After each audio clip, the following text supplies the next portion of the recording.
You open your eyes, and the galaxy is burning, not from fire, but from betrayal. You hear the whisper of a child torn from her home, trained in darkness, used as a weapon, and discarded like ash. Her name is Asajj Ventress, assassin, warrior, witch, lover, betrayer, savior. And if you think you know her story, you don't. Because Ventress wasn't just another villain, she was the wound in the Force itself. And this is her entire story. So sit back, grab a snack, and let your imagination drift across the stars. And remember, if you enjoy this journey, subscribe, because the story of the galaxy is far from over.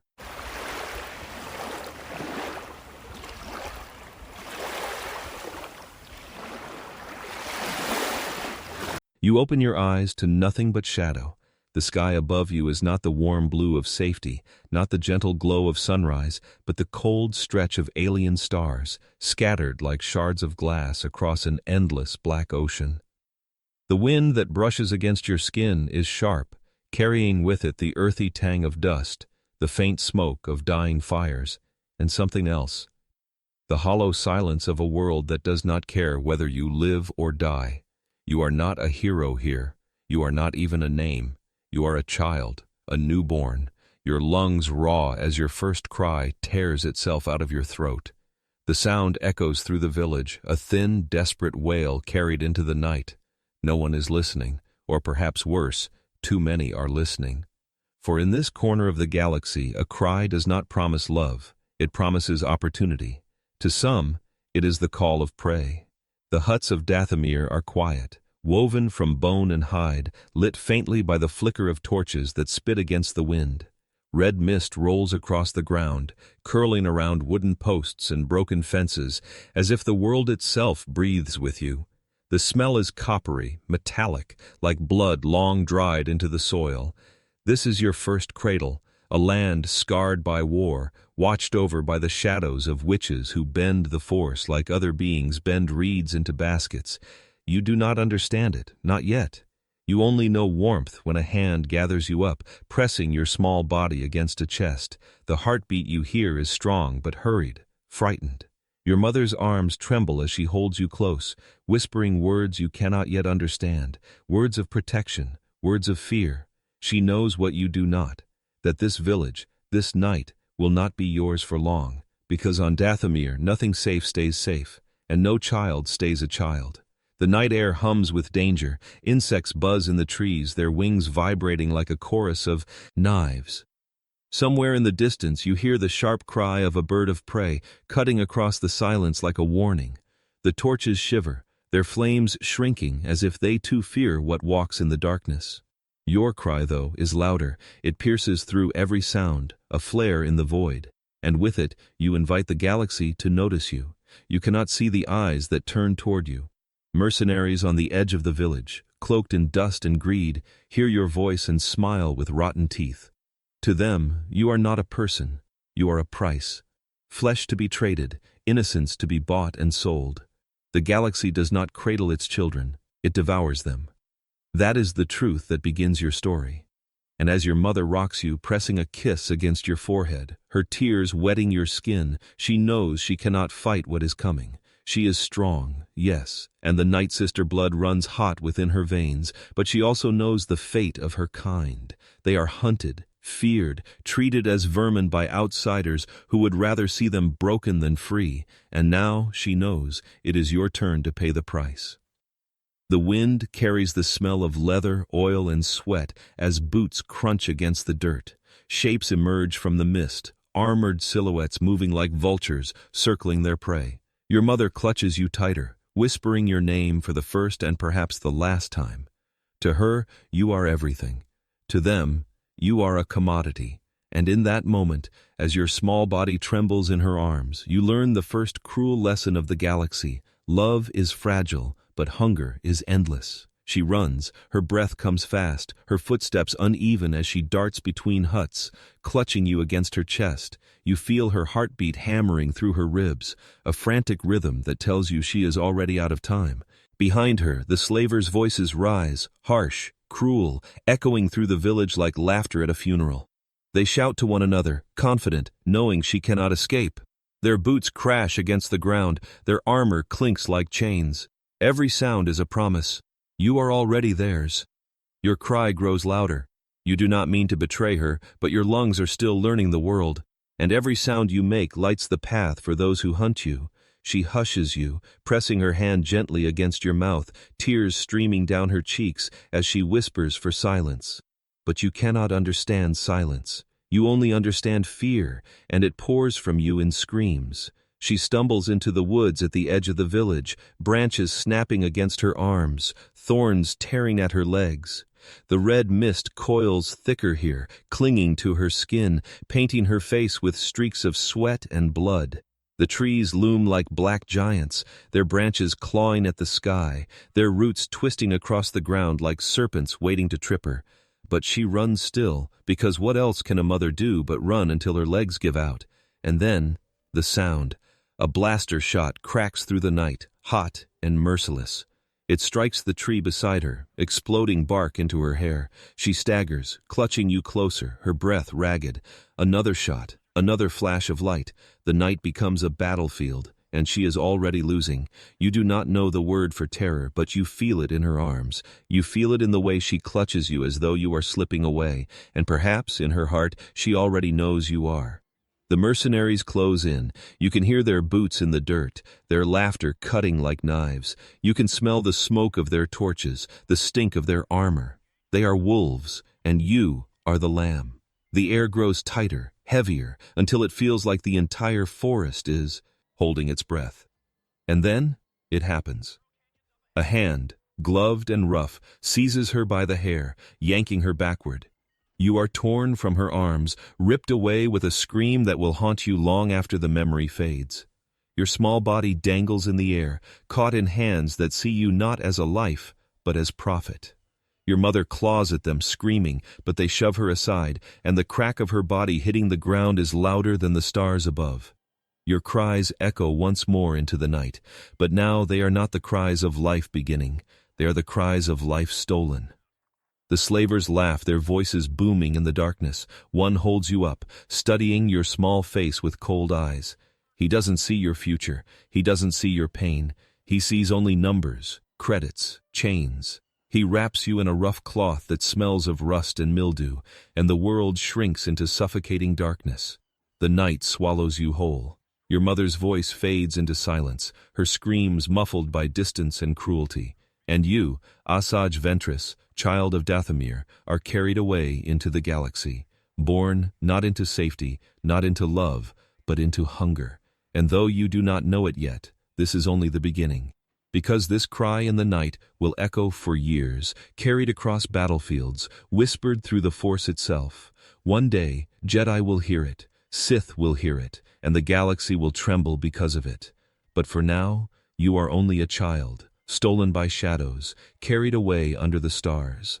And in the silence of that night, a question lingers like smoke in the air. If this is how your life begins, how could it possibly end?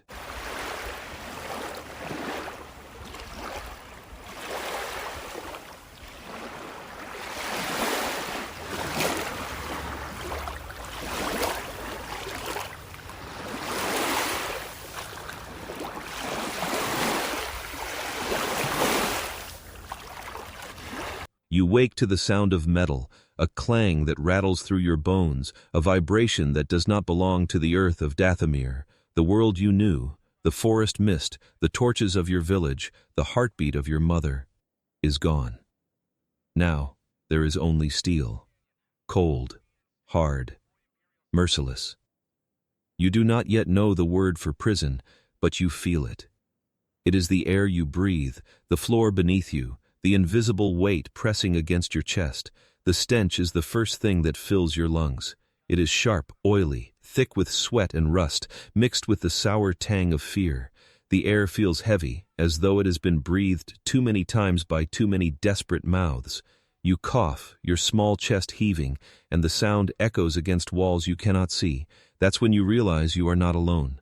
Around you are other children, some younger, some older, all with eyes wide and empty. Some cry, voices thin and brittle. Others are silent, their faces turned down, their spirits already broken. Chains rattle when they move, the dull clink of metal on metal, a lullaby of despair. You glance down at your own wrists and see the same iron biting into your skin. They are too heavy for you, too sharp. The first gift the galaxy has given you. The floor beneath you is not earth, not wood, but steel plates slick with spilled water and grime. Every step you take slides just enough to remind you how fragile you are.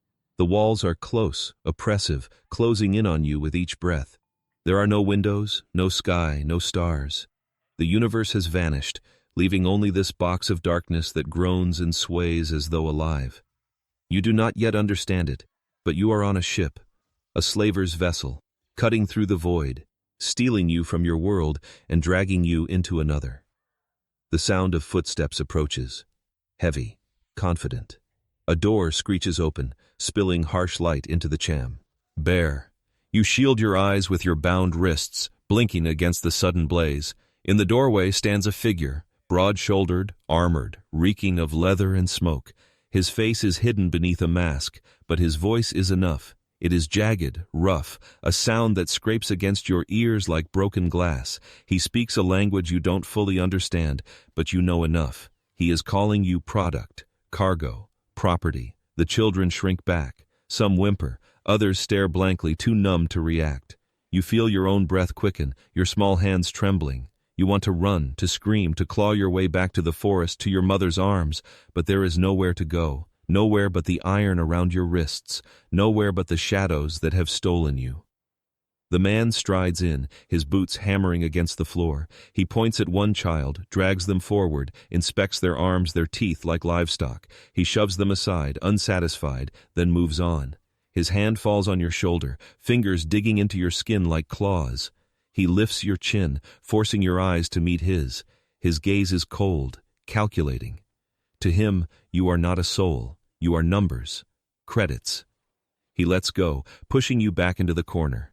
You stumble, your chains clattering as you fall. The sound echoes louder than your cry, louder than your heart. The children around you do not comfort you. They do not move at all. They know there is no comfort here. Time stretches in this place. Hours, days. You cannot tell. There is no sun to mark the hours, no night to divide the days. Only the endless hum of engines, the rattling of chains, the muffled sobs of children who will never again see their homes. Hunger gnaws at your belly, thirst cracks your lips. They toss scraps of food into the cell, stale bread, spoiled grain, water that tastes of iron. You eat because you must, because survival is all that remains. You dream sometimes. In those rare moments when exhaustion drags you into sleep, you dream of firelight, of your mother's arms, of the heartbeat you once pressed your ear against. You wake with the taste of tears in your mouth, and you realize the galaxy has already stolen even that from you. Dreams are dangerous now. Dreams hurt. The ship rocks harder one day, jolting you awake. Screams rise from the children as the floor tilts, chains scraping, bodies slamming against the walls. Somewhere above you hear shouting, not the rough voices of slavers, but something sharper, louder, filled with urgency. Blasters fire. The ship shakes again. The air fills with the scent of burning metal. For a moment hope flickers inside you. Could it be rescue? Could someone be coming? But hope is a liar. The door bursts open, and the slavers storm in shouting, striking the children with the butts of their rifles. They order silence, order stillness, order obedience. Their boots slam against the floor like thunder, their rage pouring down on you like rain. You huddle in the corner, arms wrapped around yourself, your small body trembling. You feel something deep inside you stir, something strange, something raw. It is not fear, it is not anger. It is something larger, something that vibrates through the floor, through your bones, through the very air itself, the force. You do not yet know what it is, you only know that the shadows, seem to lean towards you, that the slaver who reaches for you hesitates, that for a moment the entire room feels as if it is holding its breath. You do not understand it, you cannot control it, but it is there, waiting. The ship steadies, the battle above fading. The slavers laugh, cruel and victorious, as though they have crushed another rebellion. They slam the door shut, locking you once more in darkness. The flicker of hope dies. And you are left with only the weight of your chains and the whisper of something you cannot yet name. Days pass, or weeks. Time is meaningless here. The children around you thin out, one by one, sold off at ports you never see. Faces vanish. Voices vanish. You remain, alone except for the endless hum of engines and the gnawing emptiness in your chest. One night, or what you think is night, the ship lands. The floor shudders beneath you, dust falling from the ceiling. The door groans open again, and light floods in. The slavers storm inside, barking orders. They seize you by the arm, dragging you to your feet.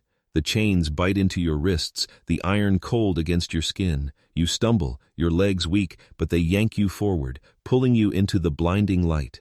For the first time in weeks, you see the stars again. The sky stretches above you, infinite and merciless, dotted with fire. The air tastes different here, not the metallic tang of the ship, but something drier, harsher, stinging your throat. Sand swirls across the ground, clinging to your skin. The sun beats down, hot and punishing, searing your eyes. You squint against it, tears burning at the corners of your vision. The slavers march you forward, past rows of cages, past merchants with hungry eyes, past banners snapping in the wind. The noise is deafening, the calls of traders, the clatter of credits, the screams of those being sold, the smell of spice, sweat, blood, and fire fills your nose until you choke. You are no longer a child. You are a product, a number, a chain waiting to be claimed. They shove you onto a platform, your small body trembling beneath the gaze of strangers. Voices rise, fast and sharp. Numbers are shouted. Credits exchanged. Fingers point at you as if you are an animal at market. You feel the tears sting, but you swallow them back, because crying does nothing. Crying changes nothing. Crying only makes them smile. The gavel falls, the deal is struck, and in that moment you realize something. You do not belong to yourself anymore. You never did. The shadows have stolen you, and worse, they have sold you. And as you are dragged away, your chains rattling in rhythm with your heartbeat, you can't help but wonder, who will own you next? A mercenary? A warlord? A monster? Or something worse? The answer waits in the next chapter, because somewhere out there, a Jedi is about to hear your cry.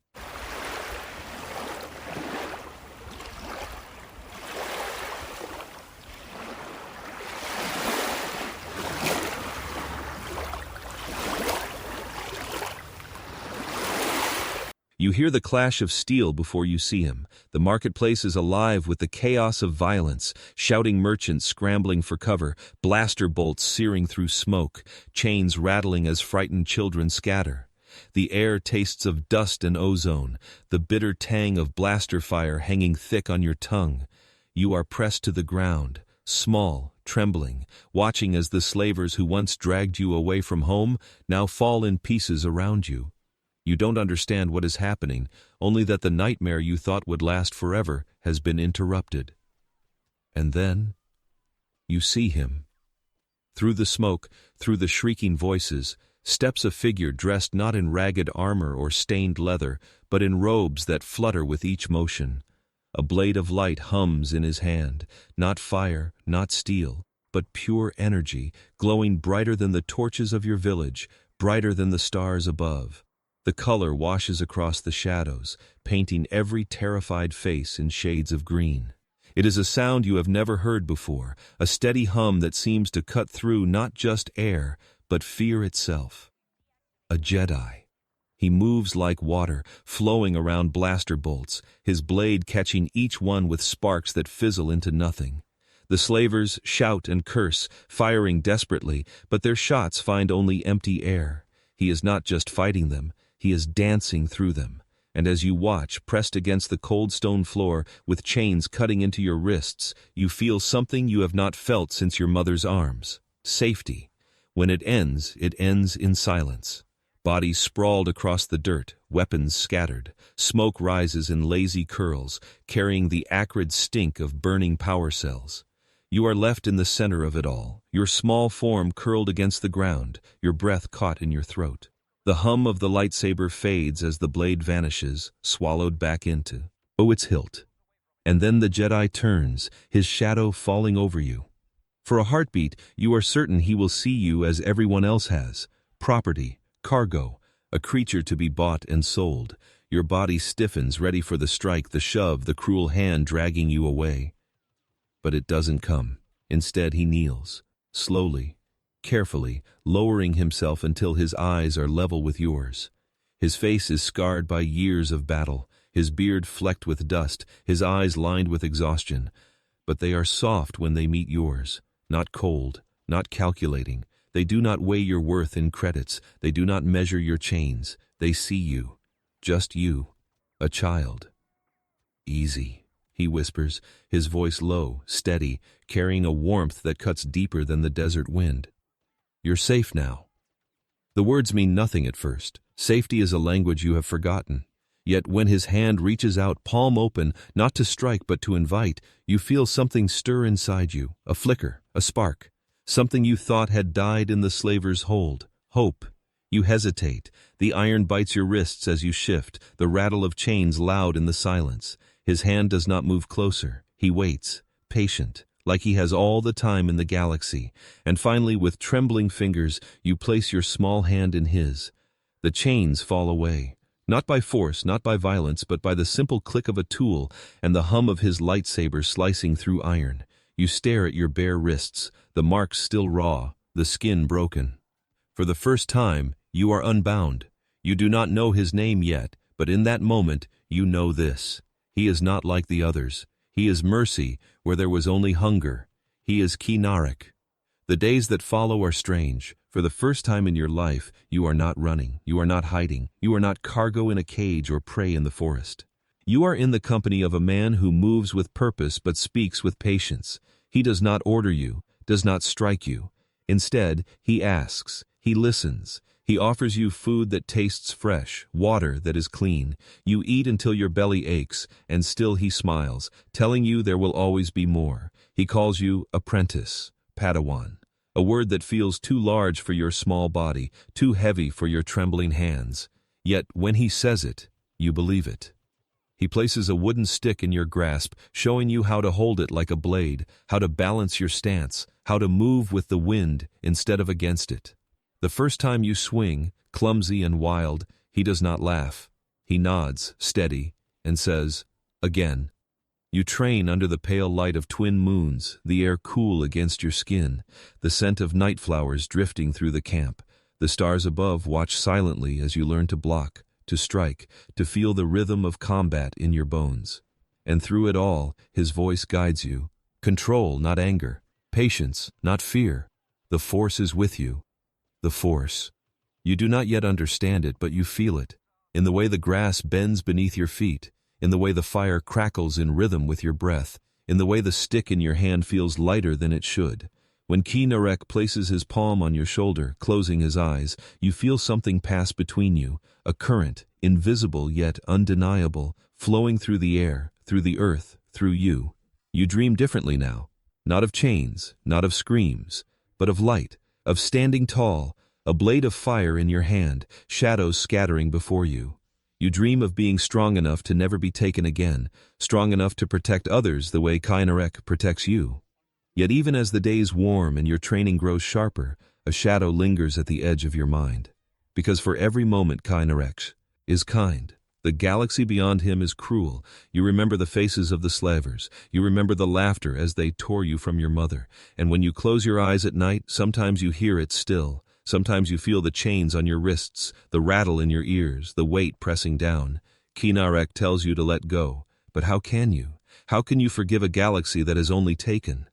The anger simmers, small at first, a whisper in your chest. But anger is easy. Anger is sharp. And sometimes when you swing your practice blade, you feel it push you harder, drive you faster, carry you further than patience ever could. You do not tell him, but you know he feels it. Still, he does not abandon you. He places his hand on your shoulder, steadies your trembling, and says the words again. You are more than your pain. You want to believe him. Stars, you want to believe him. One evening, as the sun bleeds red across the horizon, Kinarek calls you to him. In his hands is not a wooden stick, but something different, a hilt, metal, smooth and polished. When he presses it into your palms, your fingers curl around it like it was made for you. You ignite it, and the air fills with light. A blade hums to life, red sparks dancing along its edge. The sound thrums in your ears, steady, alive. Your breath catches, your heart pounding in your chest. For the first time you hold a lightsaber. Ki Narek smiles, proud, certain. He tells you that you are ready, that you are strong, that you are his Padawan. And for the first time, you believe you can be something more than prey, more than chains, more than shadows. But even in that moment, even in that warmth, the galaxy is already stirring against you. For mercy is fragile, hope is dangerous, and light, no matter how bright, always draws darkness. And soon, that darkness will come for him.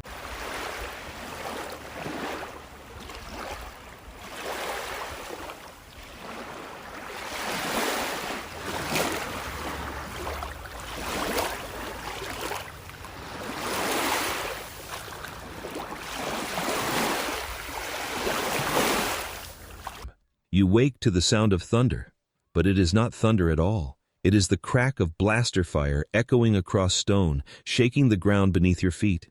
The air reeks of ozone and smoke so thick it stings your throat, burns your eyes.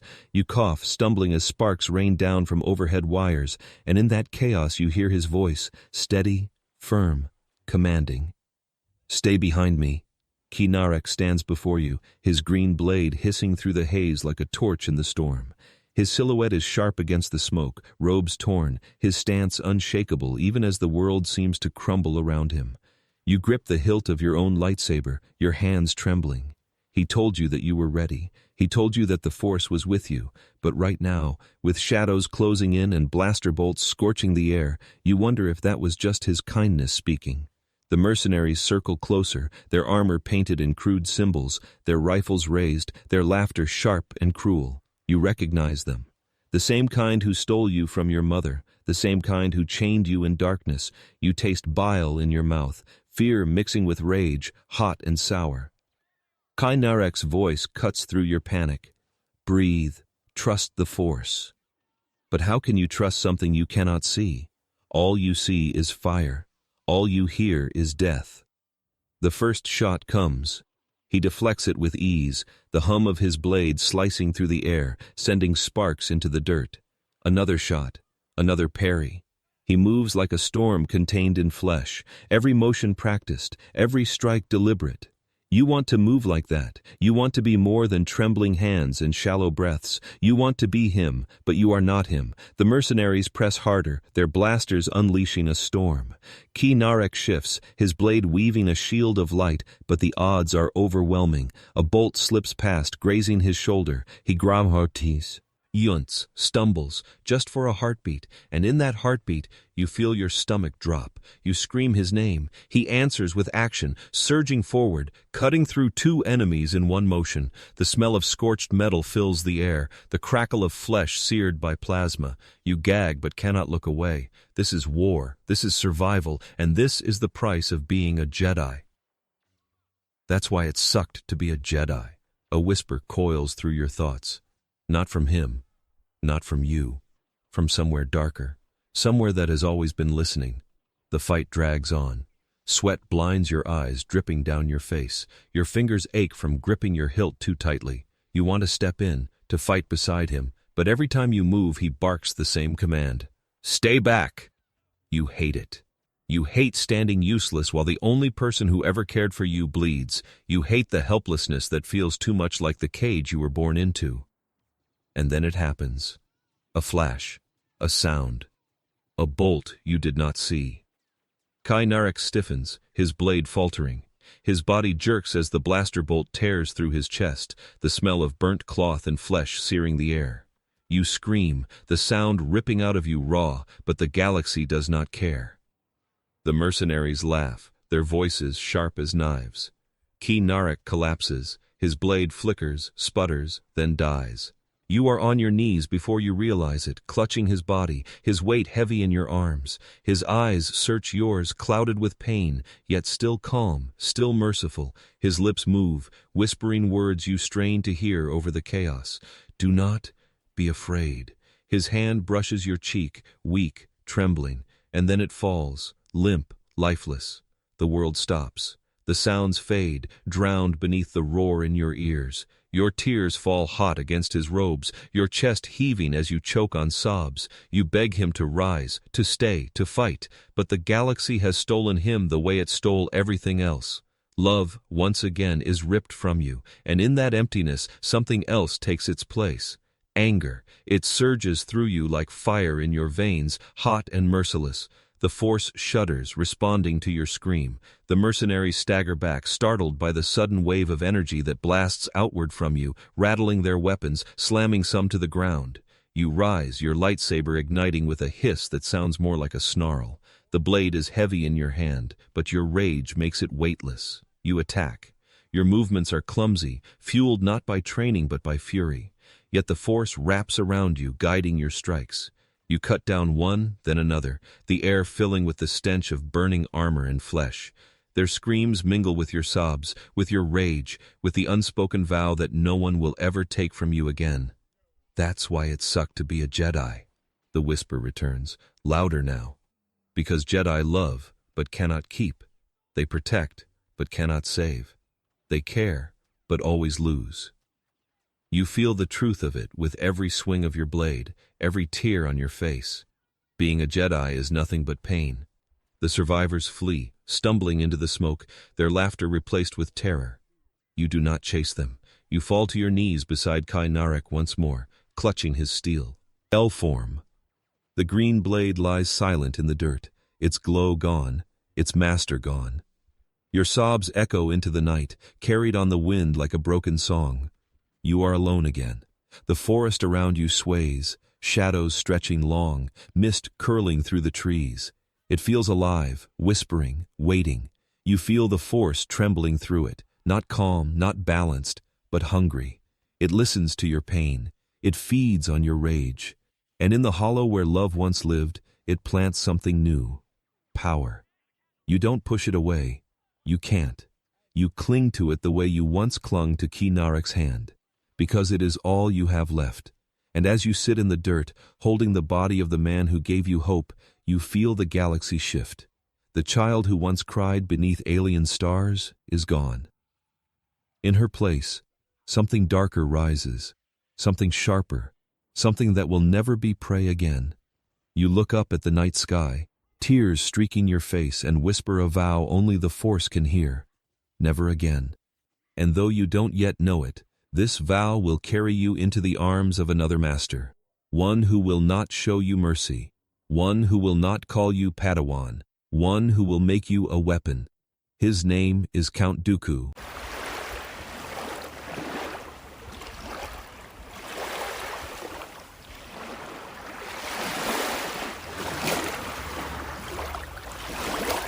You sit in the dirt, the smell of blood still clinging to your hands. His body grows cold in your arms, the warmth that once steadied you fading into nothing. The silence around you is unbearable. No more blaster fire, no more laughter from mercenaries, just the heavy stillness of death. Kai Narek is gone. The Jedi who pulled you from chains, who gave you food when you were starving, who placed a blade in your hands and called you Padawan, lies broken on the ground. You rock forward, clutching him tighter, your sobs tearing at your throat. The night wind is cruel, drying your tears before they can fall, carrying the scent of smoke and ozone into your lungs until it chokes you. You whisper his name again and again, but the galaxy does not answer. The galaxy never answers, and then something else does. It starts as a whisper, not words, not yet, but a vibration that trembles through your chest, crawling up your spine. The trees sway though no wind stirs. The shadows seem to deepen, curling inward as if listening. The Force is here, yes, but not as Kai Narek taught you. Not as balance, not as light. It is something heavier, denser, hungrier. You can feel it. It coils around your grief, stroking it, feeding it, shaping it. It doesn't ask you to let go as Kai Narek always did. It doesn't tell you to be patient, to breathe, to surrender. No. This voice tells you to keep it, to hold the pain, to sharpen it. Why suffer, it seems to murmur? Why beg mercy from a galaxy that only takes? Your tears burn hot against your cheeks as anger rises to smother grief. The truth crashes into you like a blade through bone. Narek was strong, wise, merciful, and still the galaxy killed him. What chance do you, a broken child, have without him? You taste salt and iron on your lips. You taste fury. The whisper grows louder. It becomes words. They are not spoken aloud, yet you hear thee. Am as clear as your own thoughts. Power can be yours. Power to strike them down. Power to never lose again. The words ignite something inside you. The fear that once held you still is burned away by fire. You look down at your hands, still trembling, still small, but you can feel them vibrating with an energy that is not yours alone. The force wraps around your fingers like invisible chains, like armor forged from grief itself. You scream, not in sorrow, but in rage. The sound tears out of you, shaking the air. The ground cracks beneath you, soil splitting, roots tearing free. The trees bend inward, their branches groaning, leaves ripped away by a wind that comes from nowhere. The shadows stretch, reaching toward you as if bowing to their new master. This is not the light Narek spoke of. This is not mercy, or balance, or peace. This is the dark side. And it is listening. It feels good. Too good. The rage that once suffocated you now fuels you. The grief that crushed your chest now sharpens your vision. The fear that made you tremble now drives your every breath.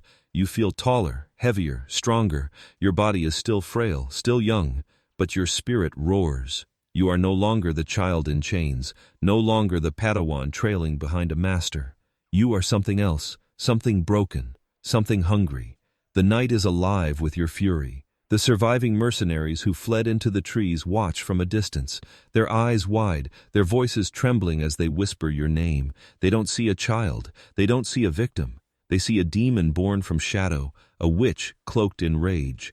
Fear radiates from them, sharp and intoxicating. You drink it in. For the first time, it feels like power. That's why it sucked to be a Jedi, you think bitterly. Jedi cling to peace, to restraint, to love. And all it earned Narek was a grave. The Jedi teach you to let go, but the dark side tells you to hold on, to never release the pain, to wield it like a weapon. And you like that answer. You like it more than anything you've ever been told. Your hands close around Narek's lightsaber, still lying in the dirt beside him. The hilt is warm, as though it remembers his touch. You ignite it, the green blade hissing to life, bathing your face in emerald light. But as you stare into the glow, it feels wrong now. Too soft, too gentle, too much like him. And he is dead. You lower the blade, extinguishing it. The hum fades, leaving only the sound of your breath. Somewhere in your chest, grief claws desperately to hold on, to remind you of who you were, of what he meant to you. But anger is louder now. Anger is easier. And the dark side feeds it until it drowns out everything else. You bury Narek with your own hands. The soil is cold, clinging to your skin, filling your fingernails. You pile the dirt over his body until the forest swallows him whole, until there is no sign he was ever here except for the ache in your chest. You whisper no prayers. You have no prayers left, only a promise, never again. When you rise, you feel different. The force clings to you like a second skin, heavier, darker. It whispers promises into your ear with every step you take. You will not be prey again. You will not kneel again. You will never be weak again. The days that follow blur together. You wander through forests and across deserts, driven not by direction but by fury. Hunger gnaws at your stomach, thirst cracks your lips, but still you press forward. Each time your body falters, the dark side steadies you, filling your veins with venomous strength. The whispers guide you to hidden pata, to abandoned shelters, to weapons left behind in the dirt. You survive, not because of mercy, not because of kindness, but because the shadows will it so, and slowly you begin to crave them. You remember Narek's words, patience, not fear, control, not anger. But when you close your eyes, you hear something else. Fear is fuel, anger is strength, control is for the weak. You try to push it away, but why should you? The Jedi voice is gone, the merciful voice is gone. Only the shadows remain, and they have never lied to you.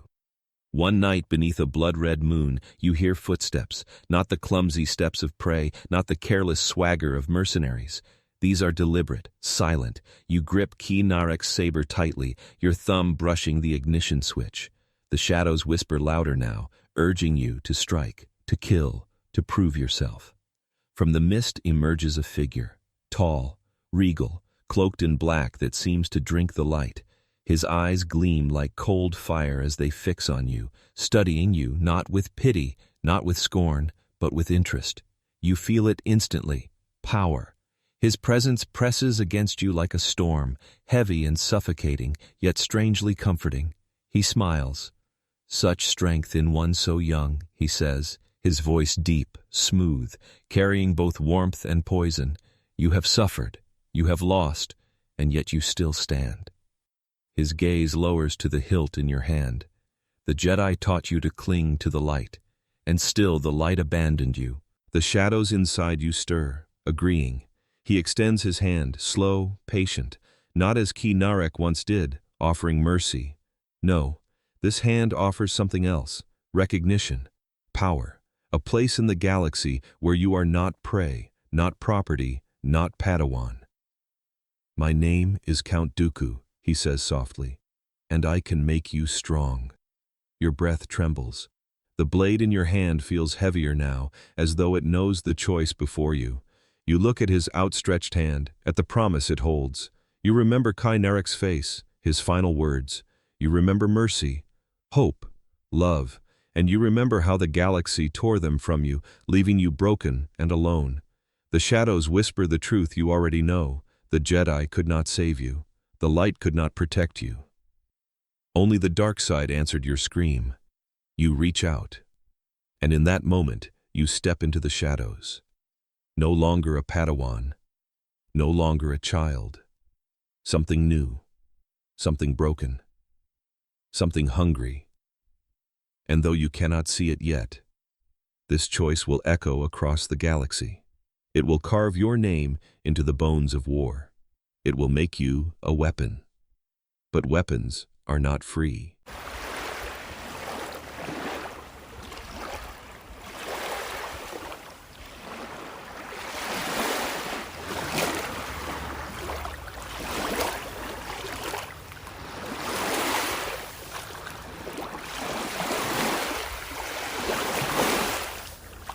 The first time he calls you apprentice, the word cuts sharper than any blade you've ever held. It does not sound like mercy, not like Ki Narek's soft guidance, not like family.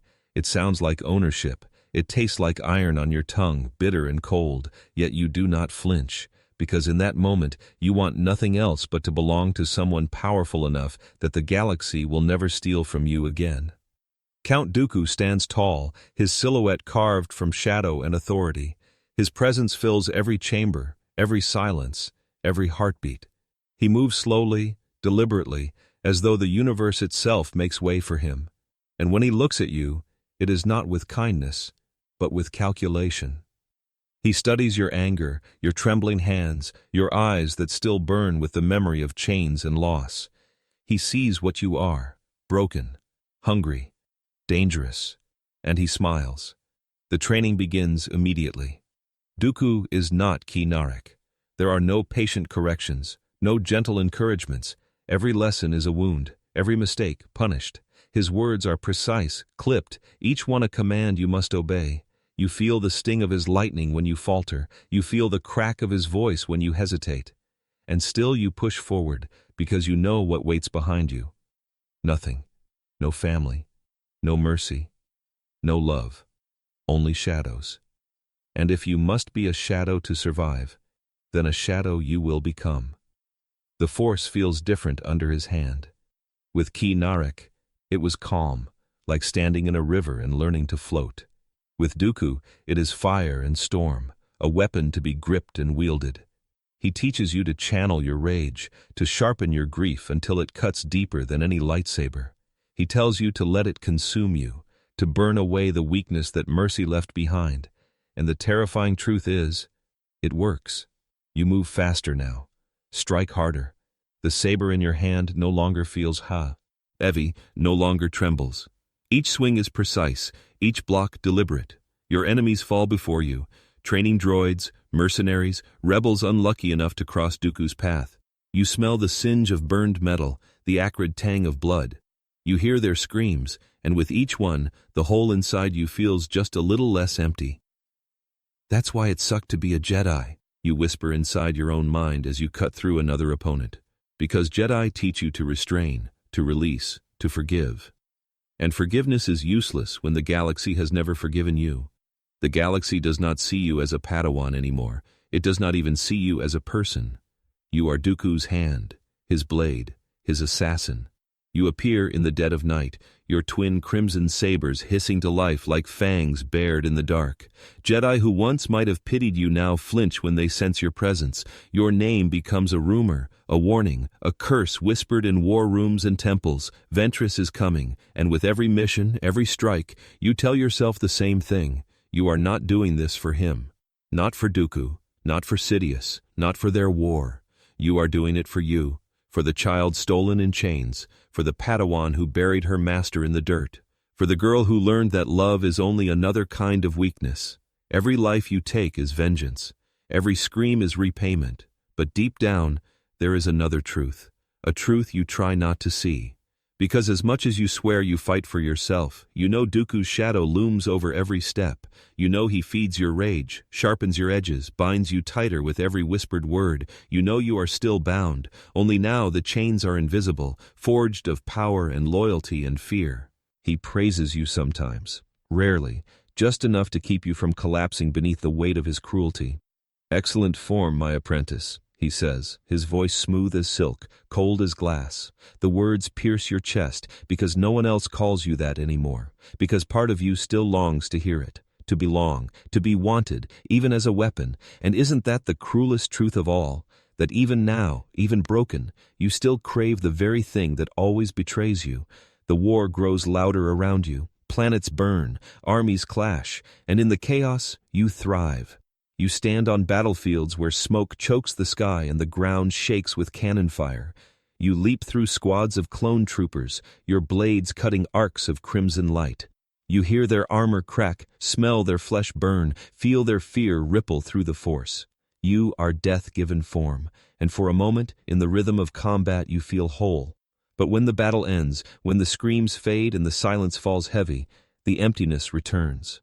You are still that child in the dirt, clutching a body that will never rise again. You tell yourself vengeance will fill the hole, but vengeance is never enough.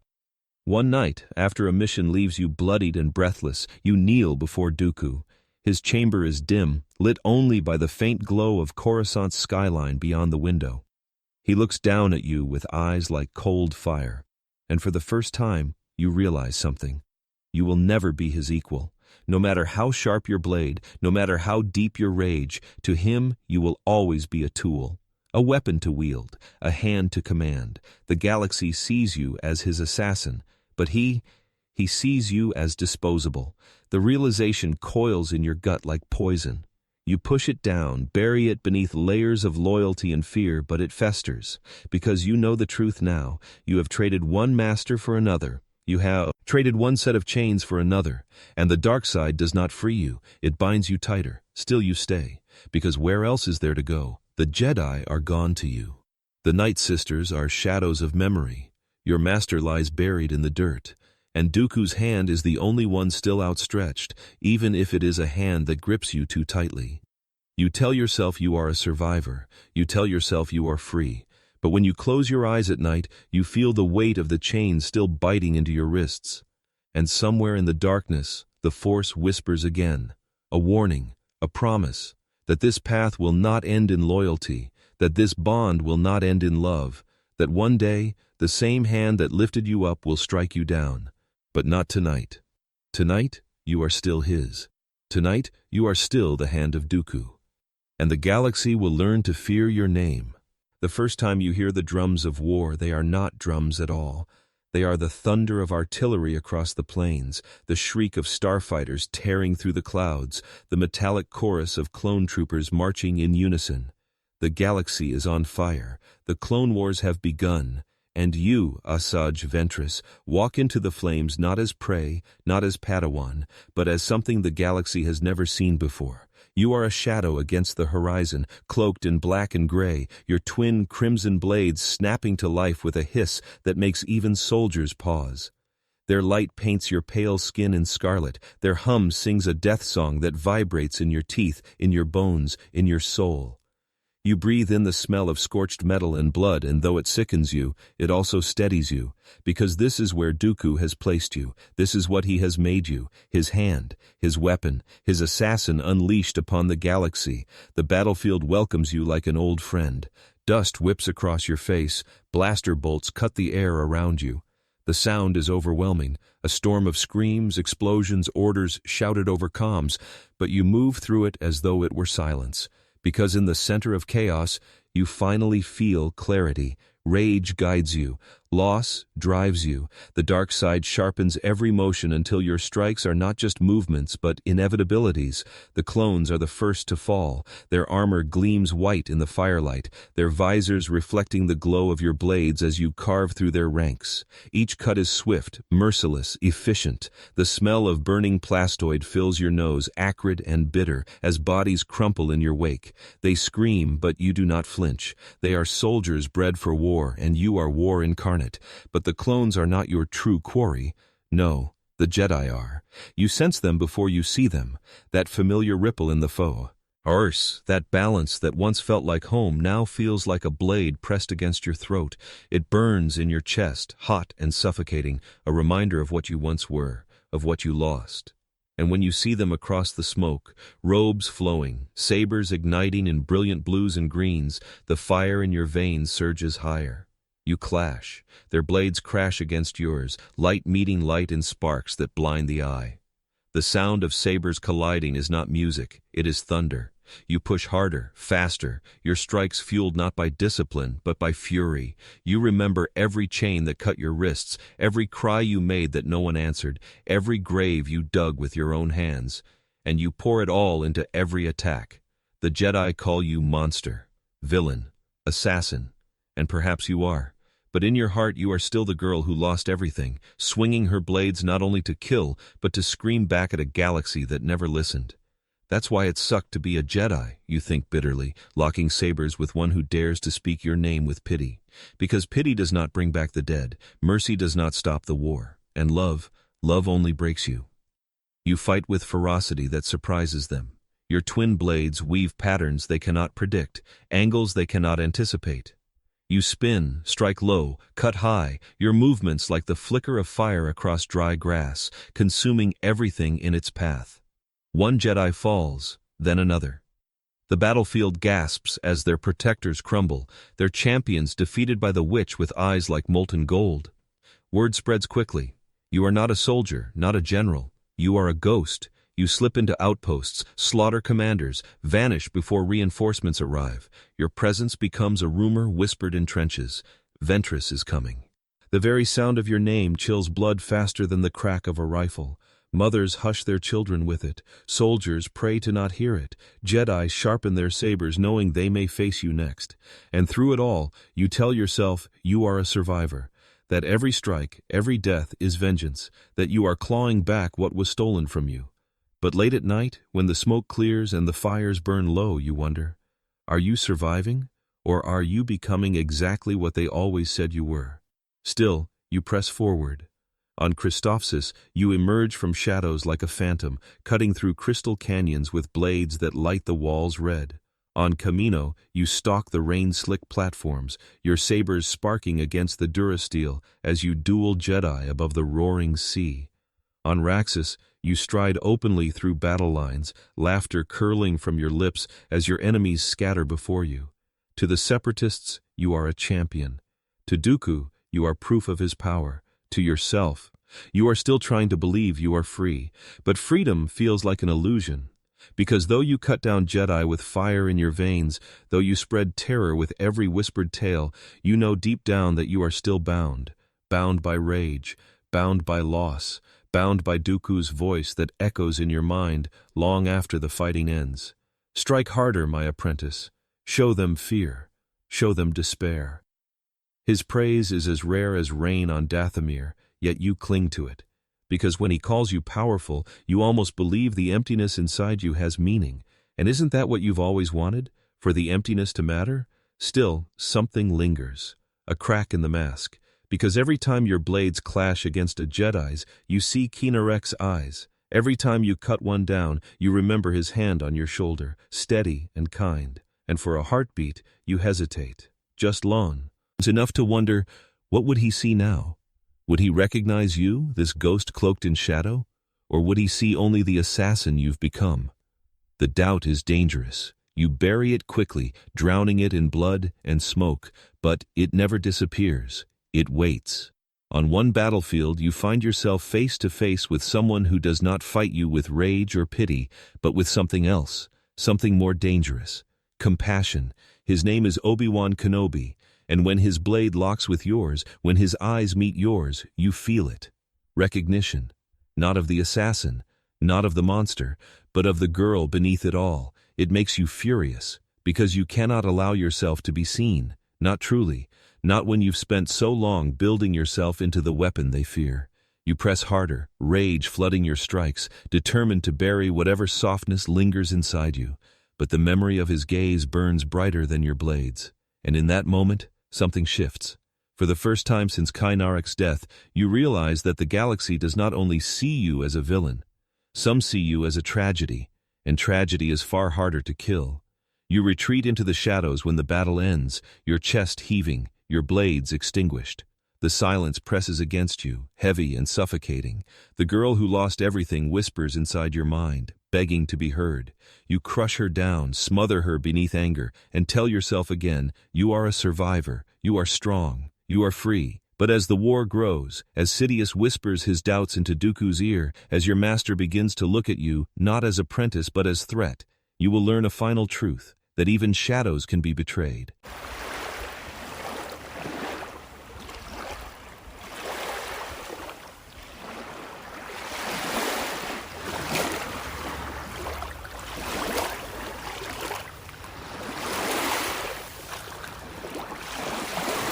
The city of Raxus hums like a heart too full of blood.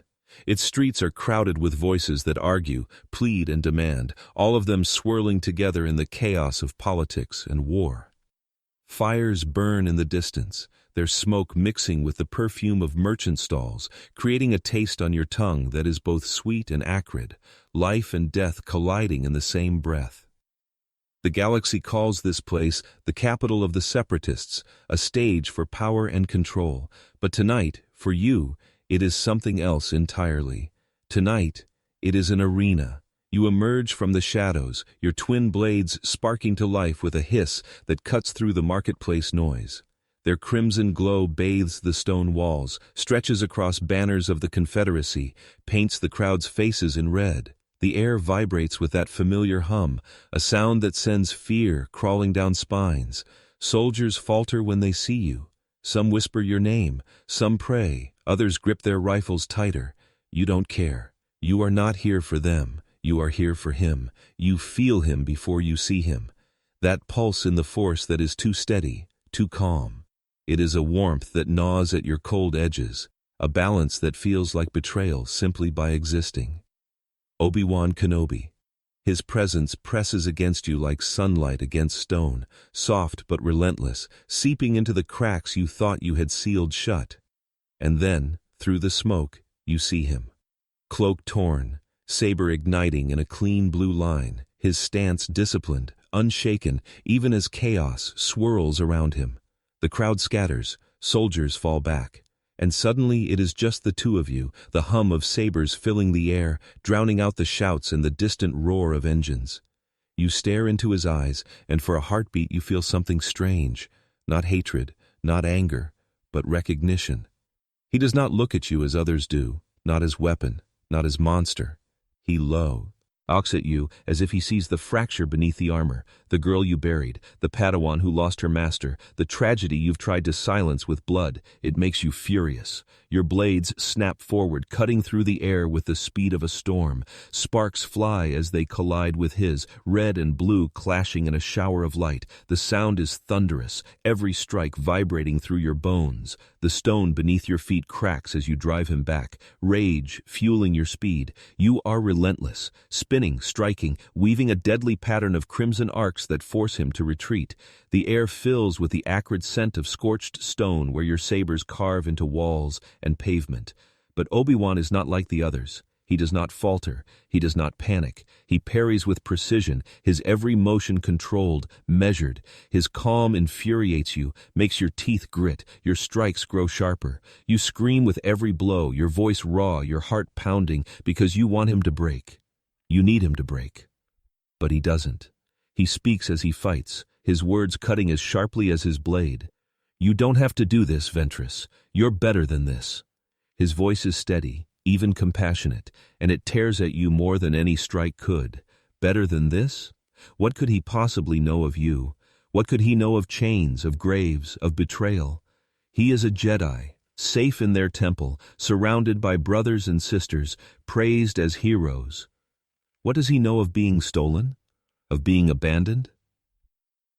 That's why it sucked to be a Jedi. You spit in your mind, your fury making your blade sing faster, harder. Because Jedi preach compassion from their ivory towers, but when a child screamed on Dathomir, they did not come. When Ki-Narek fell, they were not there. When you were drowning in grief, they told you to let go. Jedi do not save people like you. They only judge them. You press him harder, each strike coming closer, the air crackling with heat. Sweat drips down your brow, your breath ragged, your muscles burning, but you push through it, driven by fury. Obi-Wan strains beneath your assault, his blade sparking against yours, his boots sliding back across broken stone. And yet, his eyes do not leave yours. Steady, sad. And that is what breaks you. Because you cannot stand it. You cannot stand the way he looks at you like you are not lost, like you are not broken, like there is something left worth saving. You would rather be hated than pitied. You would rather be feared than seen. With a scream, you unleash a surge of the dark side, hurling rubble at him, the stones whistling through the air like missiles. He deflects some, dodges others, but the distraction is enough. You spin, sabers flashing, and your blade grazes his arm, burning fabric and flesh. The smell of scorched cloth fills your nose, sharp and bitter. He stumbles, and for a moment victory is in your grasp, but then he does something you do not expect. He steps back. He lowers his blade. You freeze, your sabers humming inches from his chest. The soldiers watching hold their breath, waiting for the final strike. But Obi-Wan simply looks at you, his face calm, his voice soft. "I'm sorry," he says, "for what the galaxy has done to you." Your breath catches. The fire inside you sputters, because no one has ever said that before. No one has ever acknowledged the truth of you. Not the assassin, not the warrior, but the child who cried beneath alien stars, the Padawan who buried her master in the dirt. And hearing it from him, here, now, feels like a blade twisting in your chest. You could strike. You should strike. Every instinct screams for you to finish him, to silence the pity in his eyes, to bury the recognition before it can break you. Your fingers tighten on the hilts, your sabers trembling with the weight of choice. But you don't. Not because you can't. Not because you lack the strength. But because, for a heartbeat, you see yourself in his eyes. Not the assassin, not the monster, but the girl. And it terrifies you more than any Jedi blade ever could. The moment breaks. Reinforcements flood the square, separatist droids marching in with rifles raised.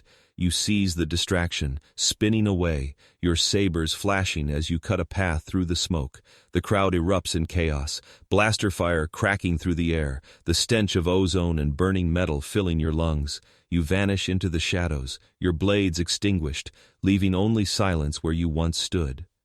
Obi-Wan does not chase you. He simply watches as you disappear, his expression unreadable, perhaps pity, perhaps sorrow, perhaps something else.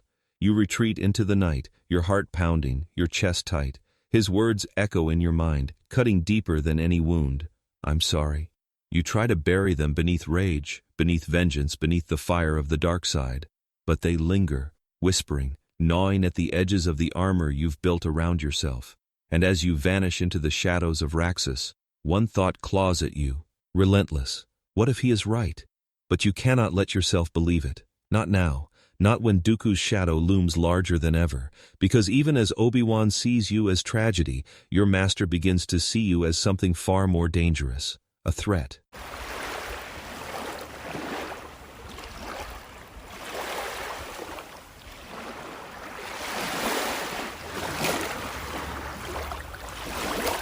The galaxy has taught you many lessons, but none so sharp, none so merciless as this one. The dark side always eats its own. You learn it in fire, you learn it in blood, and you learn it in the voice of the man who once called you apprentice. It begins with silence. You walk through the grand halls of Sereno, their stone floors cold beneath your boots, your twin sabers heavy at your side. The walls are lit by torchlight and chandeliers, their glow golden, almost warm. But you know better. Warmth does not live here. The air is too still, too rehearsed, as if the castle itself is holding its breath. You feel it in your bones. Something is wrong. Count Dooku sits at the far end of the chamber, draped in his flowing cape, his hands folded neatly before him. His expression is calm, too calm, like the surface of a pond that hides predators beneath. You've seen this look before, not on him, on slavers, on killers, on men who pretend to weigh your worth before they discard you. He does not speak at first, he simply watches. His eyes pierce through you, calculating, measuring. The silence stretches until it suffocates. You shift your weight, gripping your sabers, but still he says nothing. And then, finally, he speaks. "You have grown strong, my apprentice," he says, his tone smooth, deliberate. But there is something underneath, something colder than you've ever heard from him. Perhaps too strong. The words slice deeper than any blade. For a moment you don't understand.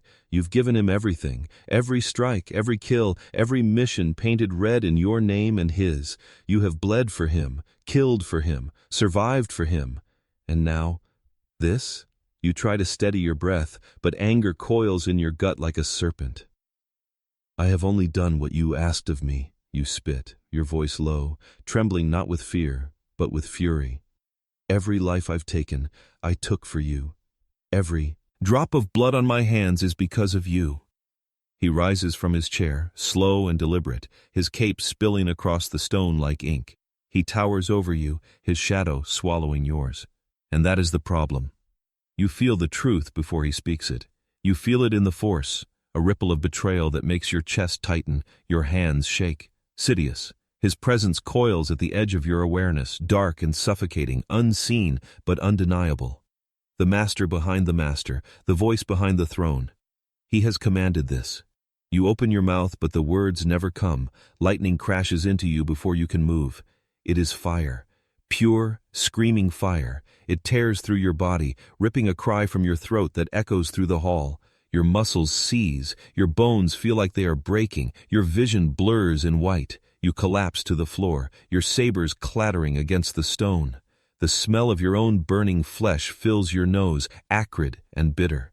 Through the haze, you see him, Count Dooku, the man who lifted you from the ashes of grief, who molded your rage into power, who called you apprentice. He stands above you, his hand outstretched, lightning spilling from his fingers, his face twisted not with regret but with cold resolve. For the second time in your life, a master betrays you. Ki Narek fell in your arms, stolen by mercenaries. Now Dooku stands before you, stealing the last shred of loyalty you clung to. The galaxy is consistent in only one thing. It never lets you keep what you love. The lightning fades, but the pain lingers, crawling across your skin like 1,000 knives. You drag yourself up, your palms scraping against the stone, blood smearing beneath your nails. Your breath comes ragged, every inhale a flame in your chest. You reach for your sabers, your hands trembling, and you ignite them. The red blades roar to life, their glow pause. Inting the chamber in fire, you stagger to your feet, teeth bared, rage searing through your veins. "You will not take me," you snarl, your voice raw, "not like the others." Dooku's expression does not change. If anything, he looks amused. "Do you think you can stand against me, Ventress?" His voice is smooth, mocking, drenched in superiority. "You were useful, nothing more. And now you are a liability." He ignites his blade. A single crimson line hisses into existence, its hum deep and steady, a predator's growl. The sound alone makes your stomach twist, but you stand your ground. Because what else is there to do? The duel begins. His strikes are precise, elegant, each motion refined by decades of mastery. Yours are wild, fueled by rage and desperation, your twin blades slashing in furious arcs. The chamber erupts in light, red crashing against red, sparks flying with every clash. The air fills with the metallic tang of ozone, the scent of scorched stone as blades carve through walls and floor. You scream with every strike, your voice echoing against the high ceilings, raw with fury and pain. But he is unshaken. He parries effortlessly, his movements controlled, almost lazy. Every time you lunge, he redirects. Every time you strike, he counters. You are fighting not just a master, you are fighting inevitability. Still, you refuse to fall. That's why it sucked to be a Jedi. You remind yourself, locking blades with him, your face inches from his. Because Jedi die clinging to hope. Jedi die begging for mercy. But you are not Jedi. You are rage. You are vengeance. And if you are to die tonight, you will not die on your knees. But the truth is undeniable. He is stronger. His blade slides past your guard, slicing across your shoulder, the smell of seared flesh filling your nose. You stagger, pain searing through your body. He follows with a kick, his boot slamming into your chest, sending you sprawling across the stone. Your blades flicker in your hands, trembling. You push yourself up, coughing blood, your vision swimming. You hear his footsteps approach, steady, certain. The sound of your death. You were never meant to last, he says, his voice echoing in the chamber. You were a tool, nothing more. And now you are broken. His blade rises, but instinct saves you. The force surges through you, fueled by desperation, by fury, by betrayal. You hurl yourself backward, your sabers flashing, carving a path through the wall behind you. Stone shatters, dust explodes into the air. You stumble through the breach, collapsing into the night, the cold wind slamming against your burned skin. You fall. Down the cliffs of Sereno, into the dark forests below. Branches tear at your body, stones slash your skin, until finally you crash into the dirt, broken but alive. Your lungs gasp for air, every breath fire, every muscle screaming. Above, the castle looms, silent and unfeeling, as if you were never there at all. You lie in the dirt, blood pooling beneath you, the stars spinning overhead. Betrayed again, abandoned again. The Force wraps around you, not in comfort, but in hunger. The dark side whispers that this is what you were always meant to be, alone. But even now, even broken, something burns inside you, a spark that refuses to die. If the galaxy insists on breaking you, then you will rise sharper every time. If masters insist on discarding you, then you will become something that cannot be discarded. You drag yourself to your knees, spitting blood, clutching your sabers tight. Your body trembles, your vision blurs, but your voice is steady as you whisper into the night, "Never again." And though you cannot see it yet, your path will take you back to the shadows of Dathomir, to the witches whose blood runs in your veins, to a family forged not of masters and apprentices, but of sisters bound by darkness. But first, you must crawl out of the dirt.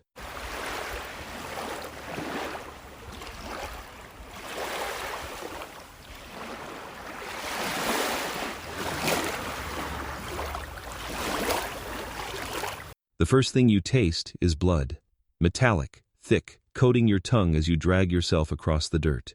The forest of Sereno lies behind you, black and merciless, and ahead there is nothing but stars and the endless empty horizon. Every breath burns, every muscle trembles, but still you crawl because you refuse to die here, not in Dooku's shadow, not discarded like refuse.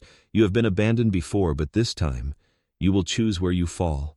The ship you steal is barely holding together, its hull scorched, its engines whining like wounded animals. But it carries you home. Home, though you have never truly lived there. Home, though it is as dangerous as the galaxy that betrayed you. Dathomir. The name alone feels like a spell whispered in the dark, heavy with memory and blood. When you step onto its soil again, the air itself seems to shudder. Red mist coils across the ground, clinging to your ankles as though welcoming you back. The sky is bruised, painted in shades of crimson and black, the moons hanging low and watchful. You inhale, and the air tastes of iron and smoke, earthy and wet, like blood spilled into rain. It is not comforting, not exactly, but it is familiar, and in familiarity there is strength. Your body is broken.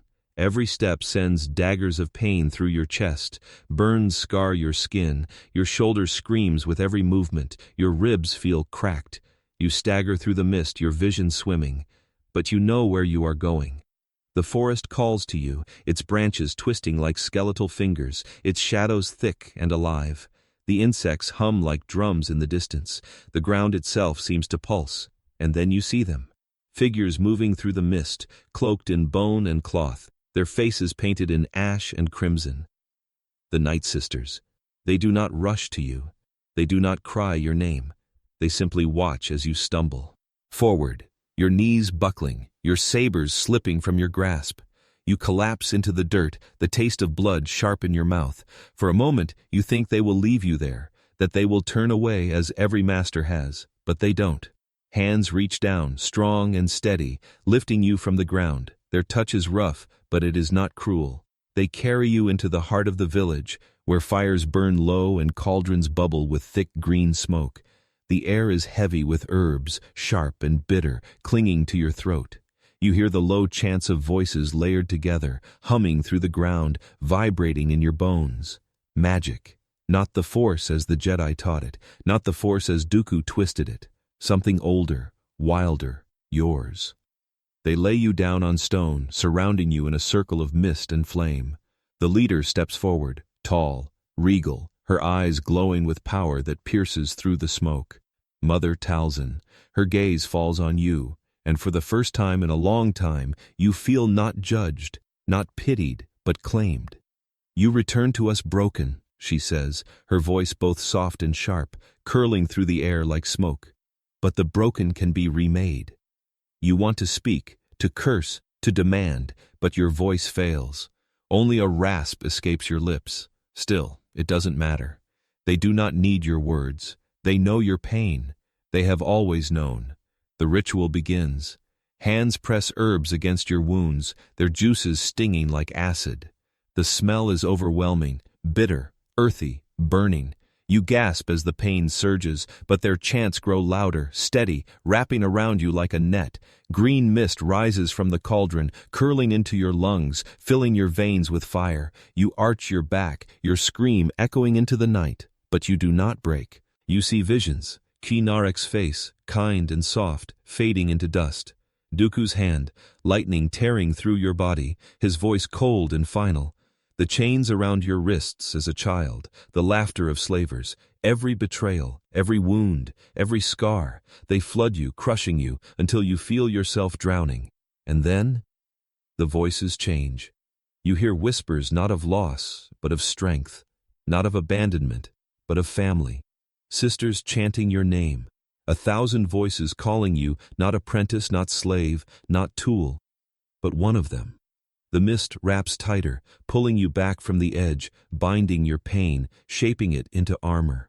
When the smoke clears, you are still lying on the stone, but your body is different, stronger.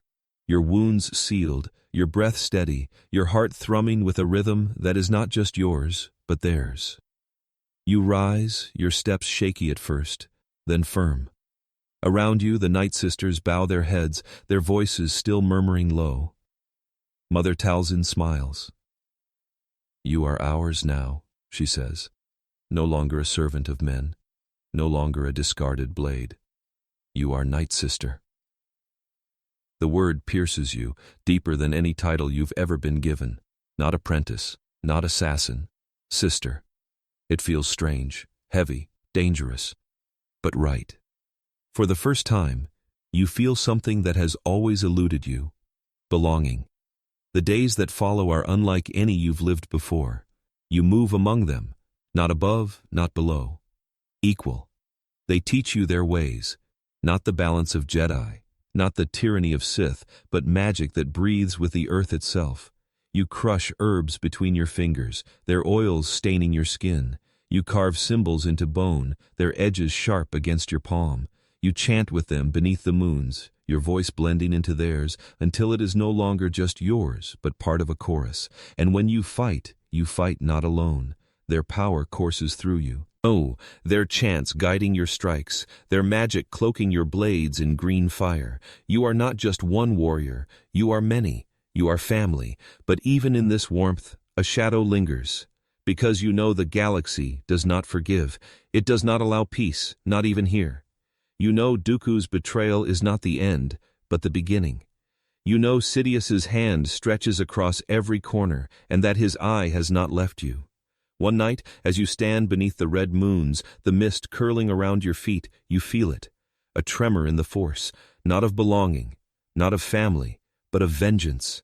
It hums through the air, sharp and hungry, whispering of blood to come. You lift your face to the sky, the cold air filling your lungs, and you realize something.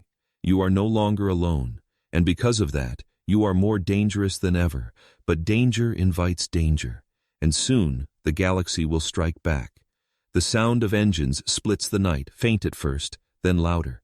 You see streaks of light burning through the sky, falling toward the forest. The sisters gather, their chants rising, their weapons ready. Mother Talzin's eyes gleam in the firelight, her voice steady. "They come for us," she says, and as you ignite your sabers, their glow mingling with the green mist. You know the truth. The family you have finally found will be tested, and you, Asajj Ventress, will have to decide how much you are willing to lose. Again.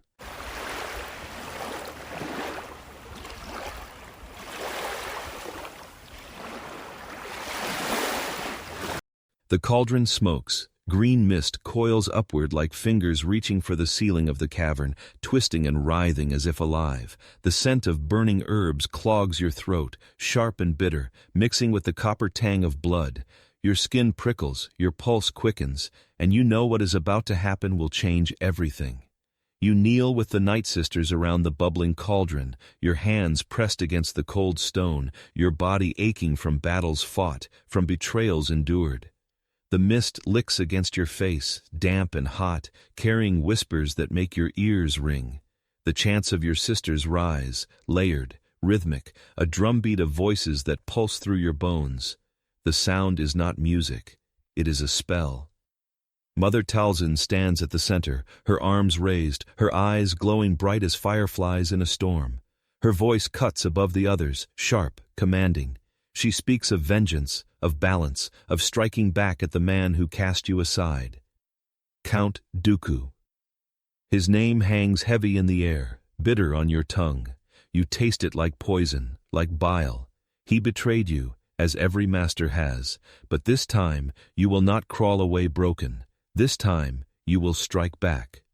Talzin's hands sweep, and from the shadows they bring forth the candidates.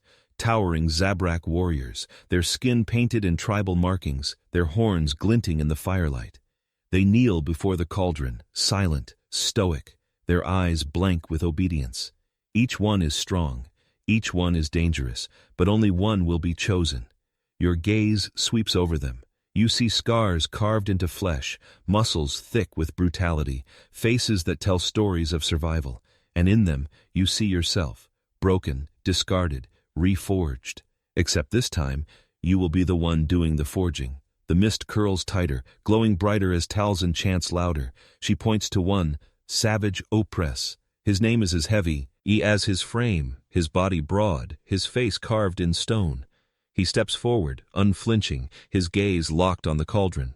The sisters descend upon him, pressing herbs into his skin, painting his chest in streaks of red and black.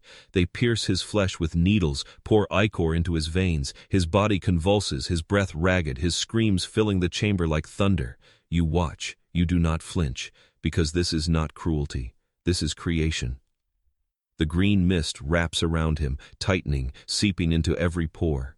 His muscles swell, his frame growing larger, heavier, his breath turning into growls that shake the air. His eyes snap open, glowing yellow, burning with fury that is not his own. The spell consumes him, reshapes him, makes him into something more. And something less. Asajj Ventress rises, taller than any man in the chamber, his chest heaving, his fists clenched, his gaze vacant yet burning. Your heart pounds, because you know what he is. Not apprentice, not soldier. Weapon. Your weapon.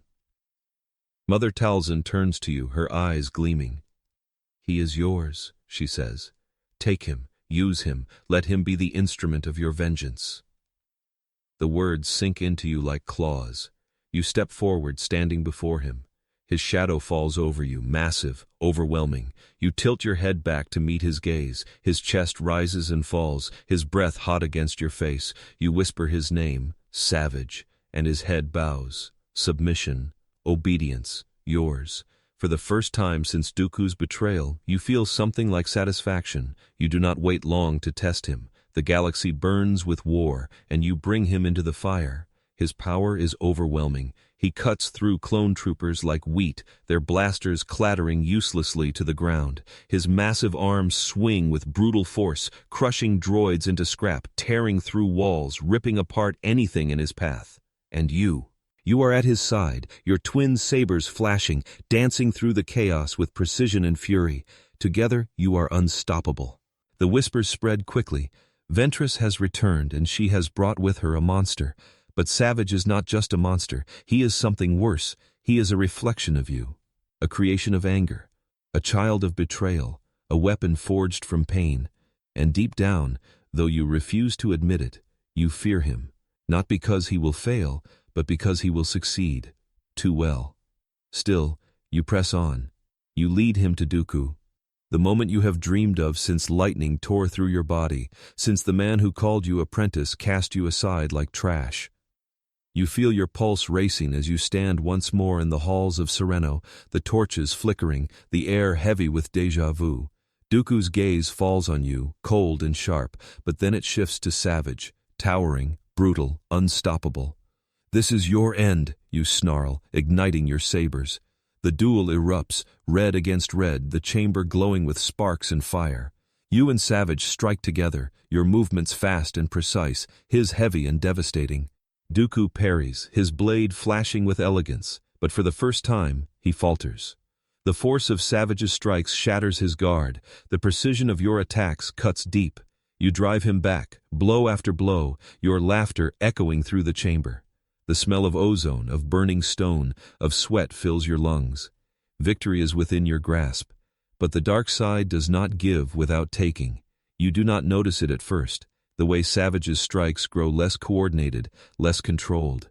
His breath grows heavier, his roars louder. His eyes, glowing yellow, flicker towards you not with obedience, but with something else, something dangerous. The bond you thought unbreakable begins to crack. In the heat of battle, Savage lashes out. Too wide, too wild.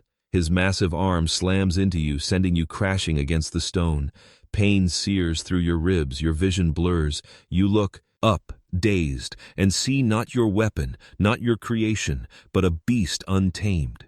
His roars echo through the hall as he turns on both you and Dooku, his rage uncontrollable, his strength terrifying. You realize the truth too late. Savage Opress was never yours. He was never meant to be controlled. He was a curse disguised as a gift. The battle devolves into chaos. You and Dooku, enemies, betrayer and betrayed, are forced to fight side by side against the monster you unleashed. Sparks fly, blades crash, the air fills with smoke and screams. You taste blood in your mouth, feel your body weakening, but still you fight, because what else is there? Savage roars, his fists smashing through stone pillars, the chamber trembling with every blow. He hurls you across the floor, your sabers slipping from your grasp. For the first time in years you feel it, fear, not of death, not of betrayal, but of failure. That's why it sucked to be a Jedi, you think bitterly as you drag yourself up, blood dripping down your chin. Because Jedi would see this as tragedy, as a creation gone wrong. But you see it for what it is. The dark side has cursed you again. Every master betrays. Every creation turns. Every bond breaks. You stagger to your feet, your sabers trembling in your hands. Dooku glares at you across the chaos, his face twisted with fury. This is not alliance. This is survival. You fight not as partners but as enemies, delaying the inevitable. The chamber shakes. dust raining from the ceiling. Savage bellows, his massive form towering in the flickering firelight. You feel the ground crack beneath your feet, the walls splinter, the air thick with heat and smoke. And as you lock eyes with him, this monster you thought you could control, this reflection of everything you have become, you realize the truth. You have forged your own undoing, and the galaxy will burn for it. The night on Dathomir is never quiet. The forests whisper, the insects shriek, the mist curls low like a living thing. But tonight something else arrives, a sound not born of nature but of war. At first it is faint, a vibration beneath your feet.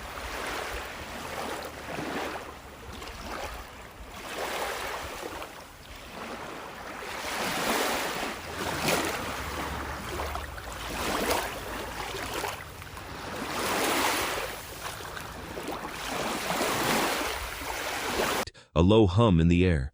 Then it grows, louder, heavier, until the sky itself trembles. Engines, warships, the separatists have come. You lift your eyes and the red moons are blotted out by shadows. Massive ships descend, their hulls glowing with fire, their cannons already turning toward the surface.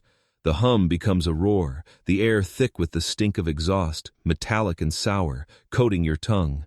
Around you the Nightsisters rise from their fires, their chants cut short, their eyes glowing green with fury. They know what this means. They know why this has come. This is vengeance, not yours, theirs.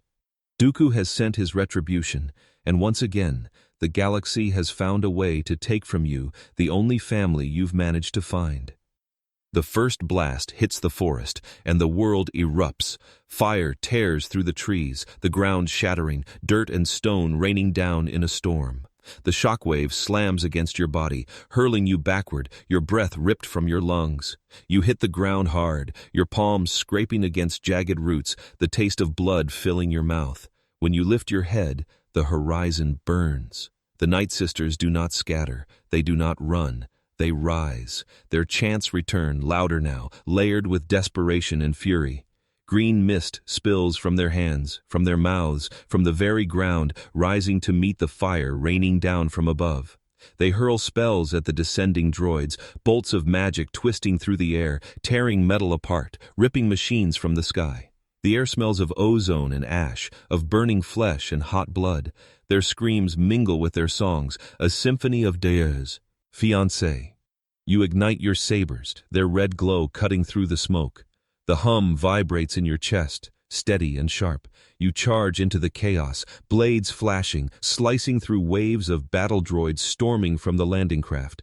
Their blasters fire in relentless rhythm, the air sizzling with heat, bolts ricocheting off stone and bark. You parry, deflect, strike, the smell of burning plastoid thick in your nose. But there are too many. For every droid you cut down, 3 more take its place. For every landing craft destroyed by magic, another descends from the clouds. The sky is alive with fire, the forest alive with screams. Nightsisters fall around you, their bodies crumpling, their chants silenced. You hear their voices fade one by one until the song becomes a dirge. You scream, your blades carving through steel and flesh, rage burning hotter than the fire raining down. But rage cannot stop an army, rage cannot stop orbital fire. You smell the smoke choking your lungs, taste the bitterness of ash on your tongue, feel the heat blistering your skin. The ground shakes as another blast tears through the earth, flinging you into the air, your body slamming against stone. Pain sears through your ribs, your breath ragged. Through the haze you see them, your sisters, falling, one with her chest torn open by blaster fire, another crushed beneath debris, another screaming as flames consume her robes. Their cries echo in your ears, sharp as knives piercing your heart. And the worst part is this: you cannot save them. That's when you realize, this is the galaxy's favorite trick. It shows you love only to rip it away. It lets you find belonging, only to set it aflame. That's why it sucked to be a Jedi. Because Jedi believe they can save everyone. And you know the truth, you can't. You stagger to your feet, your sabers trembling in your hands. Mother Talzin stands at the center of it all, her voice booming over the chaos, her hands raised high. Green fire erupts from her palms, striking ships from the sky, shattering droids in bursts of smoke and sparks. Her eyes blaze, her voice steady. But even she cannot hold the storm forever. You rush to her side, slashing through droids that break the line, your breath ragged, your body screaming with exhaustion. "We can't hold them," you shout, your voice raw, barely audible over the roar of engines and fire. Her gaze cuts to you, fierce and unyielding. "We will hold," she says. "We must." But you both know it's a lie. The next blast hits the heart of the village. The cauldron shatters, shards of stone raining down, green ichor spilling into the dirt and burning like acid. The huts collapse, flames consuming them, the smoke choking the air until every breath tastes like death. You feel the heat on your skin, your eyes watering, your throat raw. You fight harder, faster, your sabers flashing in desperate arcs. Each strike is wild, unrestrained, fueled by terror as much as fury. You cut through metal, through fire, through flesh, but the enemy never ends. The ground beneath your feet is slick with blood, with oil, with the remains of those you called sisters. Your chest tightens, your heart pounding until it feels like it will tear itself apart. And then, silence. Not total. The fire still roars, the blasters still crack. But your ears ring, your body numb, your mind blank, because you see her. One of your sisters, her face painted in ash, her eyes wide with fear, her hand reaching toward you. And before you can move, before you can take even a single step, a blaster bolt tears through her chest. Her body jerks, then falls, her scream cut short. You stumble forward, your knees hitting the dirt, your blades clattering from your hands. You scoop her into your arms, her blood hot and sticky against your skin. Her breath rattles once, twice, then fades. You clutch her tighter, your tears streaming, your voice breaking. Once again, you are left holding the dead. The forest burns, the sky cracks, the village is gone, and you are alone. You drag yourself from the ashes, your body heavy, your heart shattered. Around you, nothing remains but smoke and silence. The air stinks of death, of ruin. The mist that once curled gently through the trees is gone, replaced by black soot. The family you finally found has been stolen, ripped from you as brutally as the first. And as you stumble through the ruins, your knees weak, your vision blurred, you feel the truth pressing down on you. This is who you are. This is your curse. To find love, to find family, only to lose it. To clutch bodies that grow cold in your arms, to be left standing in ashes.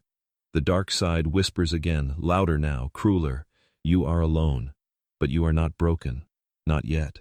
Because even as the fire consumes everything, a spark remains. A spark of vengeance, of survival, of refusal.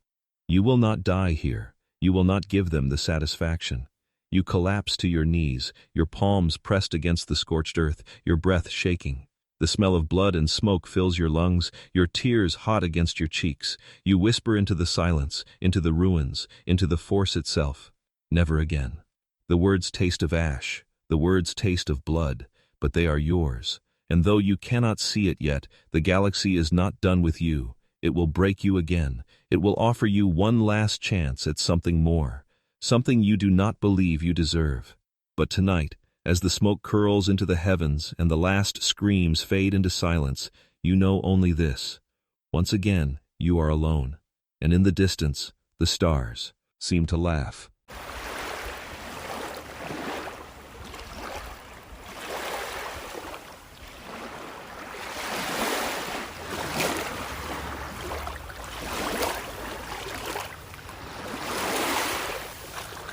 The stars blur past your cockpit, endless streaks of white against black.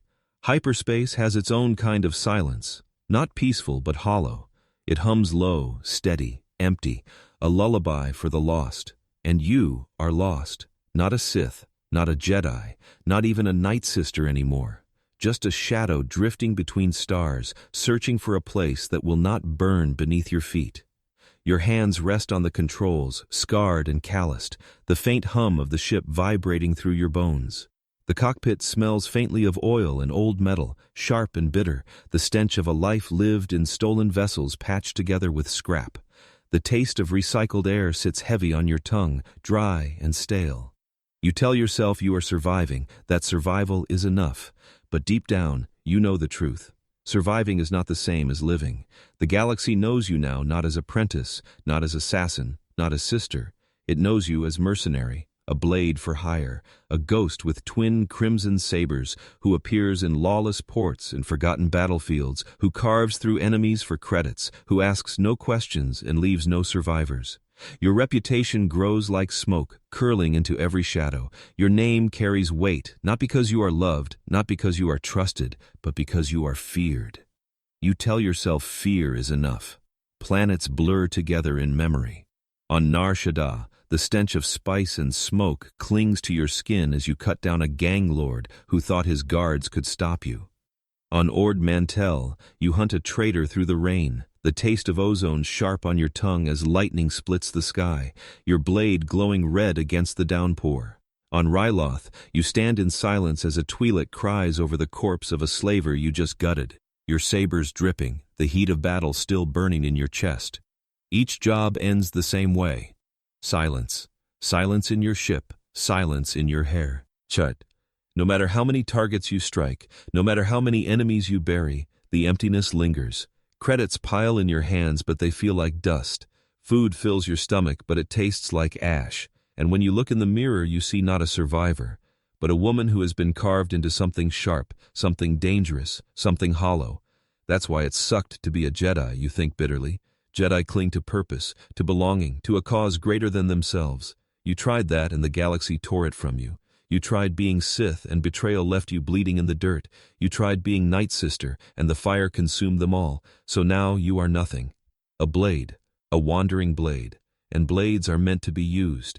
The lawless corners of the galaxy welcome you with open arms. Cantinas reek of sweat and spice, their air thick with laughter that dies the moment you step inside. Eyes follow you, wide, terrified. Whispers spread, Ventress. Some spit the name like a curse, others mutter it like a warning. Few dare to approach, and those who do come with trembling hands, offering credits in exchange for blood. You never turn them away, because credits are easier to carry than grief, but grief follows anyway. Sometimes in the quiet hours between jobs, when the hum of the ship lulls you toward sleep, you see them. The sisters burning in the smoke, Ki Narek's eyes fading into silence, Dooku's hand crackling with lightning. You hear their voices, feel their touch, smell the fire. You wake with your breath ragged, your chest tight, your hands trembling. And for a heartbeat, you wonder if you are even alive anymore. Still you keep moving, because to stop would be to feel, and feeling is something you cannot afford. On one job, you are hired to retrieve a smuggler hiding in the wastes of Tatooine. The desert wind burns your skin, the sand grits against your teeth, the heat suffocates. You find him easily. They always think they can hide, but none can hide from you. You drag him from the dunes, his cries sharp in your ears, his sweat dripping onto your arm. He begs. They always beg. You silence him with a single strike, your blade flashing in the twilight. The smell of scorched flesh fills the air, the taste of dust clogs your throat. You leave him in the sand, his body swallowed by the desert. Another job complete, another silence earned. But no matter how far you wander, no matter how many you kill, whispers of your past follow. Jedi cross your path. Some ignite their blades the moment they see you, their faces twisted with determination. Others hesitate, their eyes filled with pity. And pity is worse than hate. Because when they look at you, they don't just see a villain. They see the tragedy you carry. One night, in a dingy port lit by flickering neon, you hear it again. Obi-Wan Kenobi's name. It cuts through the smoke of cigaras and the stench of spilled ale, and it makes your chest tighten. You tell yourself you don't care, that he is just another Jedi, another obstacle in a life filled with them. But his words on Raxus still echo in your mind. I'm sorry. And you hate that part of you still wonders if he meant it. You drown the thought in drink, the liquid bitter on your tongue, burning as it slides down your throat. The cantina's noise hums around you, laughter, shouting, the clatter of mugs, but none of it touches you. You sit alone, your hood low, your sabers heavy at your side. Alone, always alone, until the next job finds you. A bounty larger than most, a target more dangerous than the rest. The client's voice is low, trembling as they slide the data chip across the table. You study it, your eyes narrowing. Another mercenary, another killer. Someone too dangerous to leave alive. Someone who, like you, is a blade wandering the galaxy. For a moment you hesitate, because in this target you see yourself. Another ghost, another survivor, another weapon cast adrift. To kill them would be easy. To kill them would be familiar. But would it change anything? Would it fill the hollow inside you? Or would it just deepen the emptiness? You pocket the chip anyway, because survival doesn't ask questions. Survival doesn't care about meaning. Survival just is. And yet, as you leave the cantina, the night air sharp and cold against your skin, you feel it. A shift in the force, subtle but undeniable, as though the galaxy itself is watching, waiting, whispering. You do not know it yet, but this wandering path is about to collide with something greater, something unexpected, something that might offer not just survival but a chance, a fragile, fleeting chance, at redemption. But redemption comes with a price. And as the stars wheel overhead, cold and distant, you feel a shiver crawl down your spine. Because deep down, you know the truth. The galaxy has never given you anything without tearing it away, and soon it will test you again.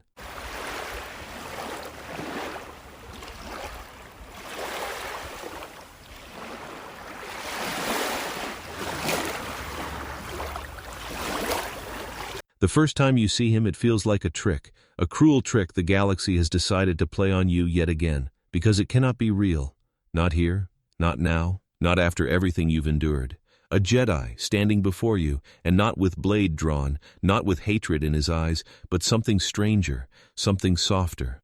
The cantina reeks of smoke and sweat, the hum of voices rising and falling in waves. Lights flicker overhead, neon casting the room in shades of red and blue, painting every face in shadow.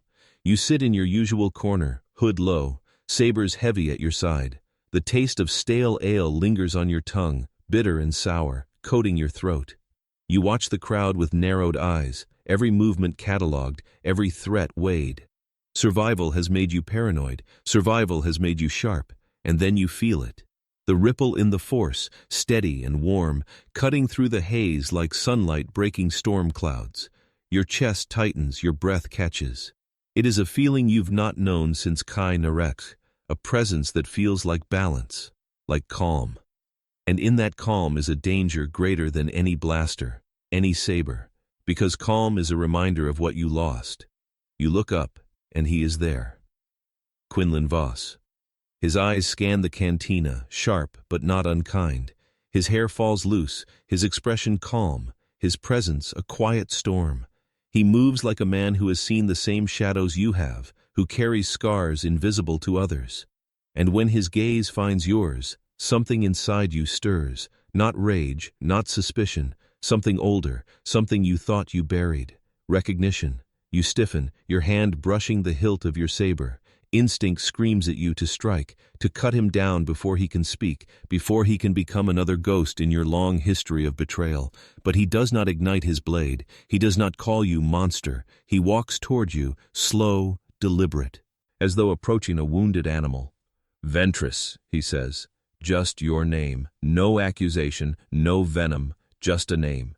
The sound of it shakes you more than any insult could, because it is not spat like a curse, not whispered like a threat. It is spoken with weight, with acknowledgement, as though he sees you, not the assassin, not the witch, not the mercenary, but the person beneath. You laugh, sharp and bitter, trying to smother the crack in your armor. You're either very brave, Jedi, or very stupid. Maybe both, he says with a faint smile, and that smile disarms you more than any saber strike ever could. The days that follow are not what you expect. He does not hunt you, he does not lecture you, he works with you. A job, a mission, an unlikely alliance. The details blur, because none of that matters as much as the way he treats you, like an equal, like a partner. You travel together through smoke-choked cities and desolate wastelands. You fight back to back, his blade flashing blue, yours burning red, the hum of your sabers weaving together in harmony you never thought possible. You smell the sweat and ozone, hear the clash of plasma on steel, taste the copper of blood when battles drag too long, and in the spaces between the chaos, you hear his voice, calm, steady, curious. He asks you things no one has ever asked, about your past, about your scars, about who you were before the galaxy carved you into a weapon. At first you spit back venom, your words sharp and mocking, a shield forged from bitterness. But he does not recoil, he listens, and slowly, piece by piece, the shield cracks. Late one night, you sit by the fire on some forgotten world, the air thick with the smell of smoke and damp earth. The stars glitter overhead, cold and distant, and for once you do not feel entirely alone beneath them. He sits across from you, his face lit by flame, his eyes steady. And for the first time in years, you speak the truth aloud. You tell him of Dathomir, of chains, of Narek's hand slipping from yours as his body grew cold, of Dooku's lightning ripping through your flesh, of the sisters screaming as fire consumed them. Your voice trembles, your throat tight, your chest heaving with the weight of it. You expect him to pity you, to judge you, to call you broken, but he doesn't. He simply listens, and when the silence falls heavy, he speaks 4 words you never thought you'd hear. I'm sorry for you. Not sorry for what you've done, not sorry for who you are. Sorry for you. It breaks you. Your chest aches, your eyes burn, and you turn away, furious at yourself for the tears that threaten to fall. You clench your fists, digging your nails into your palms until they bleed, because weakness is dangerous, because love has always been loss, because every time you have opened your heart, the galaxy has ripped it apart. But then his hand touches yours, warm, steady, real, and you realize something terrifying. You want this. You want the warmth. You want the steadiness. You want to believe, just for a moment, that you are more than the blade the galaxy forged. The days blur. The missions continue. But everything feels different now. When you fight beside him, your strikes are sharper, your focus steadier. When you sit in silence, the silence feels less suffocating.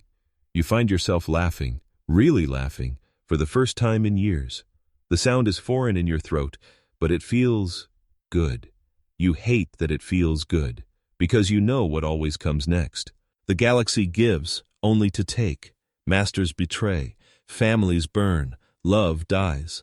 That's why it sucked to be a Jedi, because Jedi still believe in love, still believe in hope. And hope is the cruelest weapon of all, yet still you cannot help yourself. You fall, slowly, against your will, against your fear. You fall into the warmth of his voice, the steadiness of his presence, the way his eyes see you, not as weapon, not as curse, but as woman. One night, as the sun set low over a desert horizon, the sky painted in fire, you stand beside him. The air is hot and dry, the wind sharp with sand. Your hand brushes against his, and for once you do not pull away. You let it linger. You let yourself feel the heat of his skin against yours. And when his fingers curl around yours, firm and sure, you do not resist. The spark ignites, fragile, terrifying, beautiful. Love. You hate it, you crave it, you cannot escape it, but you know the truth. Every bond you've ever held has been broken. Every love you've ever known has been ripped away. And as much as you want this to last, as much as you want to believe this is different, the galaxy does not allow you joy without carving it from your chest. So when you finally close your eyes, when you let yourself lean into him, when your lips meet his and the world falls silent, you already know. This will not end well.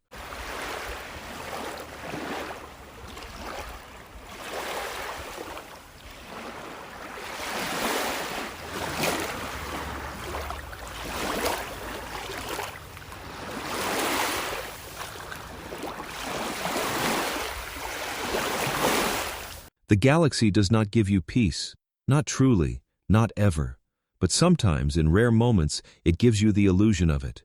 And for someone like you, someone who has lived on blood and fire, on betrayal and loss, even illusion feels like salvation.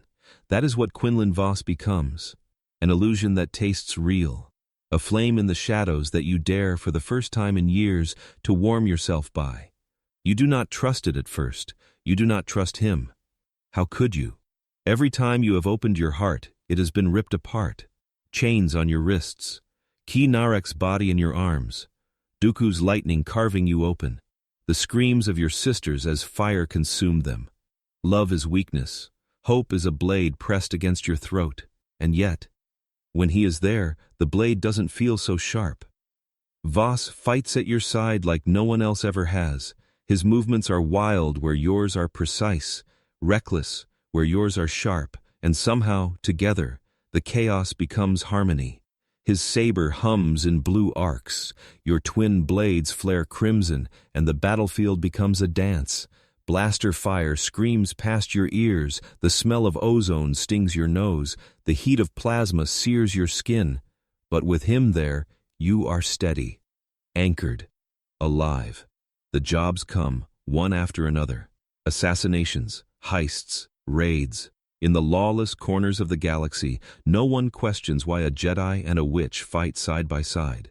They only fear the carnage you leave behind.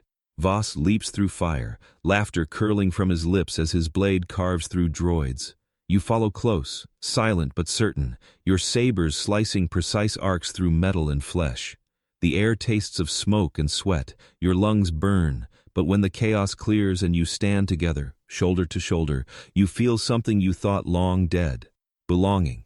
In the quiet moments, it is different. You sit together in stolen ships, in cramped cabin. There's that smell of oil and dust, the hum of the engines steady in your bones. Vos leans back in his chair, his grin sharp, his eyes glinting in the dim light.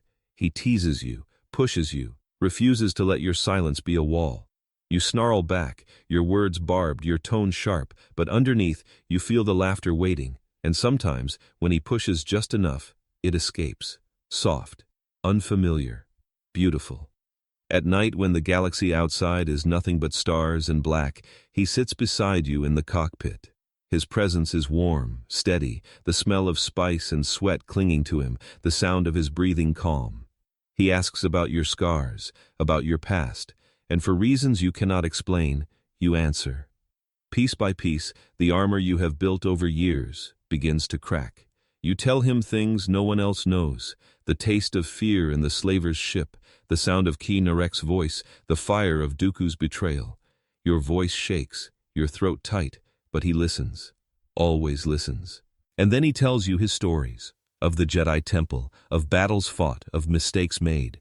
He speaks not as a hero, not as a saint, but as a man who has stumbled, who has bled, who has felt the weight of his own failures. And for the first time you see a Jedi not as untouchable, not as unreachable, but as human. That is when the dreams begin. Not nightmares, not the endless visions of fire and loss. Dreams of something else, something you never thought you would allow yourself. A life not spent on the run, a life not built on vengeance, a life where survival is not the same as living. You dream of silence that is not hollow, of nights where the only sound is his breath steady beside you. You dream of a future. It terrifies you, because you know the truth. The galaxy does not let you keep what you love. It shows you warmth only to snatch it away, gives you family only to burn it, gives you masters only to betray you. That's why it sucked to be a Jedi, because Jedi still believe in the possibility of peace, in the endurance of love. And you, no matter how hard you fight it, are beginning to believe again. One mission brings you both to the cliffs of Ryloth, the air thick with smoke, the ground trembling with bombardment. You fight through waves of droids, their blasters flashing, the stink of burning oil filling your lungs.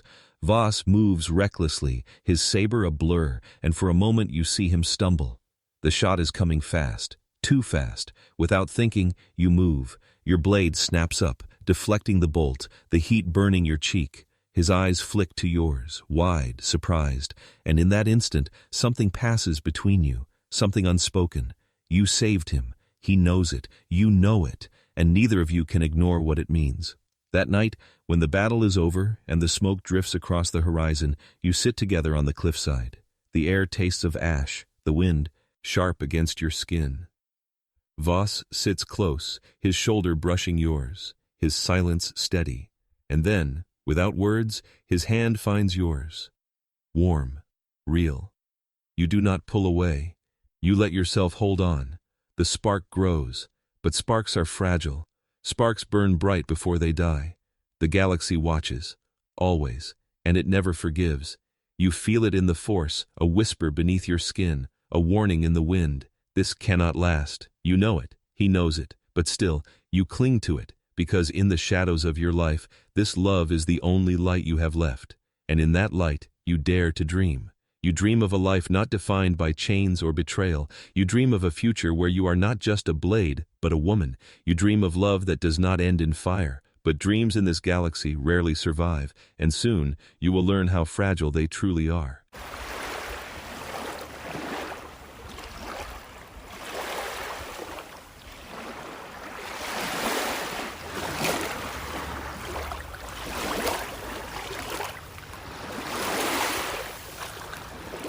The plan is simple. Too simple. Kill Dooku. End the war. End the cycle of betrayal. End the shadow that has haunted both of your lives.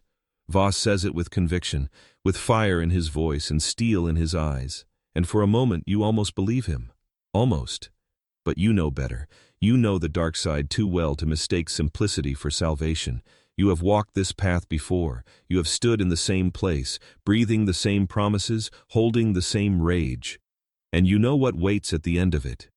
You watch him now, Quinlan Vos, his face lit by the glow of the ship's console, the stars reflected in his eyes. His jaw is set, his hands tight on the controls. He smells of sweat and leather, of spice lingering faintly on his skin. You can hear the hum of the engines vibrating through the cabin, steady and low like a heartbeat trying to keep calm. But beneath it, you feel something else, a tremor in the force. His fire, his anger, his hunger. It terrifies you. Because it is the same hunger you once carried, the same hunger that burned you hollow, that twisted your grief into rage until you were nothing but a weapon. You know the taste of it, the sweetness of vengeance, the poison that follows. You want to speak, to warn him, to tell him what you already know, that this path does not lead to peace, only to ruin. But when you open your mouth, the words die on your tongue, because he looks at you, and in his eyes you see the man who touched your hand in the firelight, who listened to your scars, who made you laugh when you thought laughter was impossible. You cannot steal that fire from him, not yet. The mission begins on Sereno, always Sereno. The air is cold, sharp as knives, the scent of stone and dust heavy in your lungs. You slip through the halls with Vos at your side, the silence broken only by the faint scrape of boots against marble, the hiss of sabers, waiting to be ignited. The torches cast shadows across the walls, tall and twisting, and every flicker reminds you of another night here, when you brought savage, when you sought vengeance when it all crumbled. Vos whispers, "Tonight it ends." And you want to believe him. You want to believe this time will be different. Dooku waits, as he always does, cloaked in black, his saber glowing crimson, his voice smooth and sharp. "So, it comes to this," he says, his eyes glinting with cold amusement, two lost souls, clinging to each other in the dark. Vos ignites his blade, the hum vibrating in your chest. Not for long. The duel erupts like a storm. Sabers clash, sparks flying, the air alive with ozone and fury. Vos fights with reckless fire, his strikes heavy and wild, fueled by anger that burns too bright. You join him, your blades flashing in red arcs, precise and sharp, cutting through the chaos with discipline born of pain. Together, you push Dooku back, blow after blow, your breath ragged, the heat of plasma scorching your skin. The air smells of sweat and smoke, of stone burning beneath the clash of sabers. For a moment, victory seems possible. Vos's blade slices close, forcing Dooku to stumble, his cape torn, his sneer faltering. You feel the rush of adrenaline, the surge of hope. This could be it. This could be the end. But the dark side does not give victory freely. You feel it before you see it. The shift. The hunger, the way Vos's strikes grow sharper, heavier, crueler. His eyes blaze yellow in the flickering light, his voice twisting with venom as he snarls with each blow. He does not fight to defeat Dooku anymore. He fights to destroy, to savor, to kill, and you know that look. You know it too well. Your heart twists, because this is where you once stood. This is the edge you once crossed, and now you are watching the man you love walk the same path. You shout his name, your voice raw, desperate. "Quinlan!" But he does not hear you, or maybe he does, and he chooses not to listen. His blade slams against Dooku's again and again, sparks flying, his muscles straining, his rage filling the room. He is stronger than you have ever seen him, stronger and darker. Dooku's voice cuts through the chaos, low and taunting. Yes, let it feed you. Let it make you whole. Strike me down and take your place. Vos's breath heaves, sweat dripping down his brow. His eyes flicker, his hands trembling on the hilt of his saber. And in that moment, you see it. The choice. The knife edge between light and dark. And you know which way he is falling. You move without thinking, your sabers cutting between them, your body slamming against Vos's to shove him back. His eyes snap to you, furious, blazing with betrayal. "Get out of my way," he snarls. The words cut deeper than any blade. Your breath shakes, your chest tight, your voice breaking. This isn't you, this isn't who you are. But he laughs, a sound you have never heard from him before, sharp and cruel.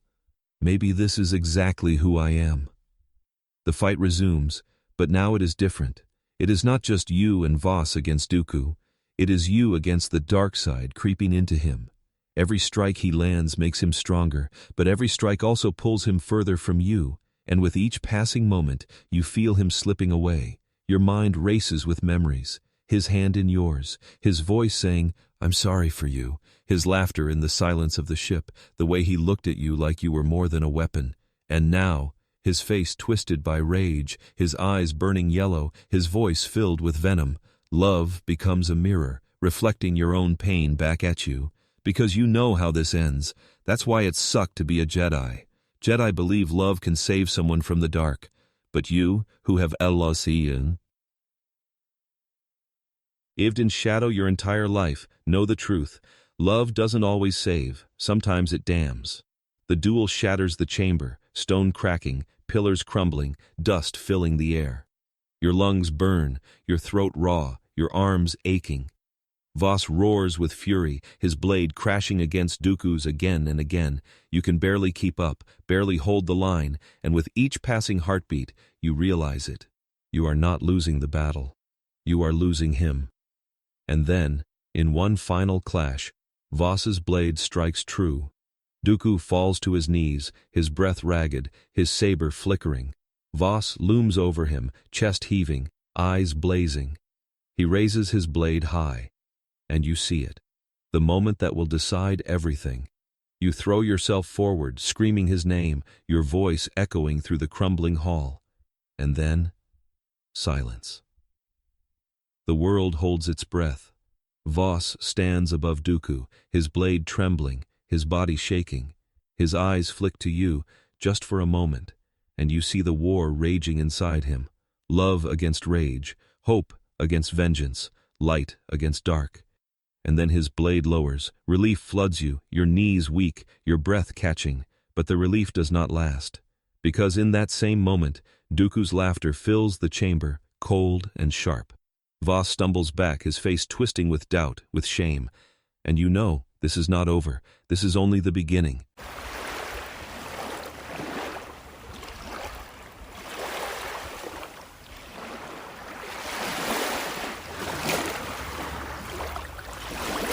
The first cut is not with a blade, it is with his eyes.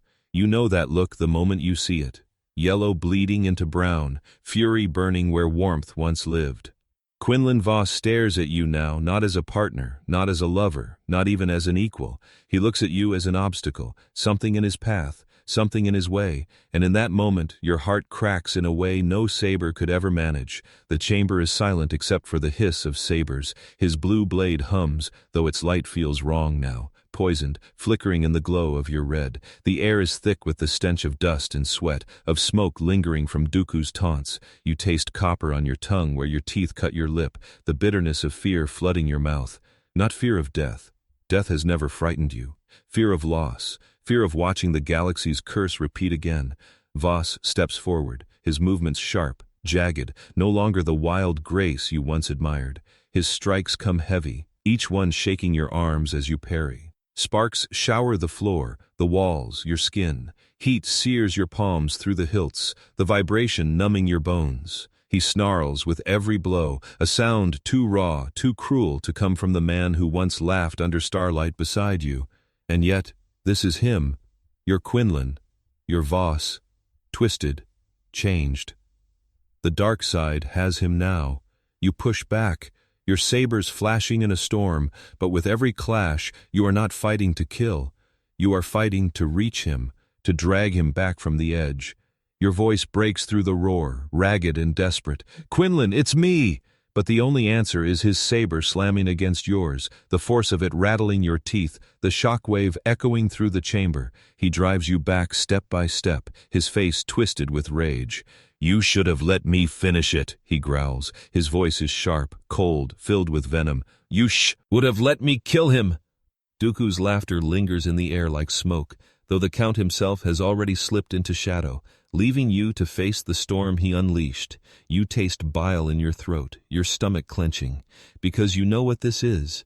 You know the pattern: love, then loss, family, then fire, trust, then betrayal.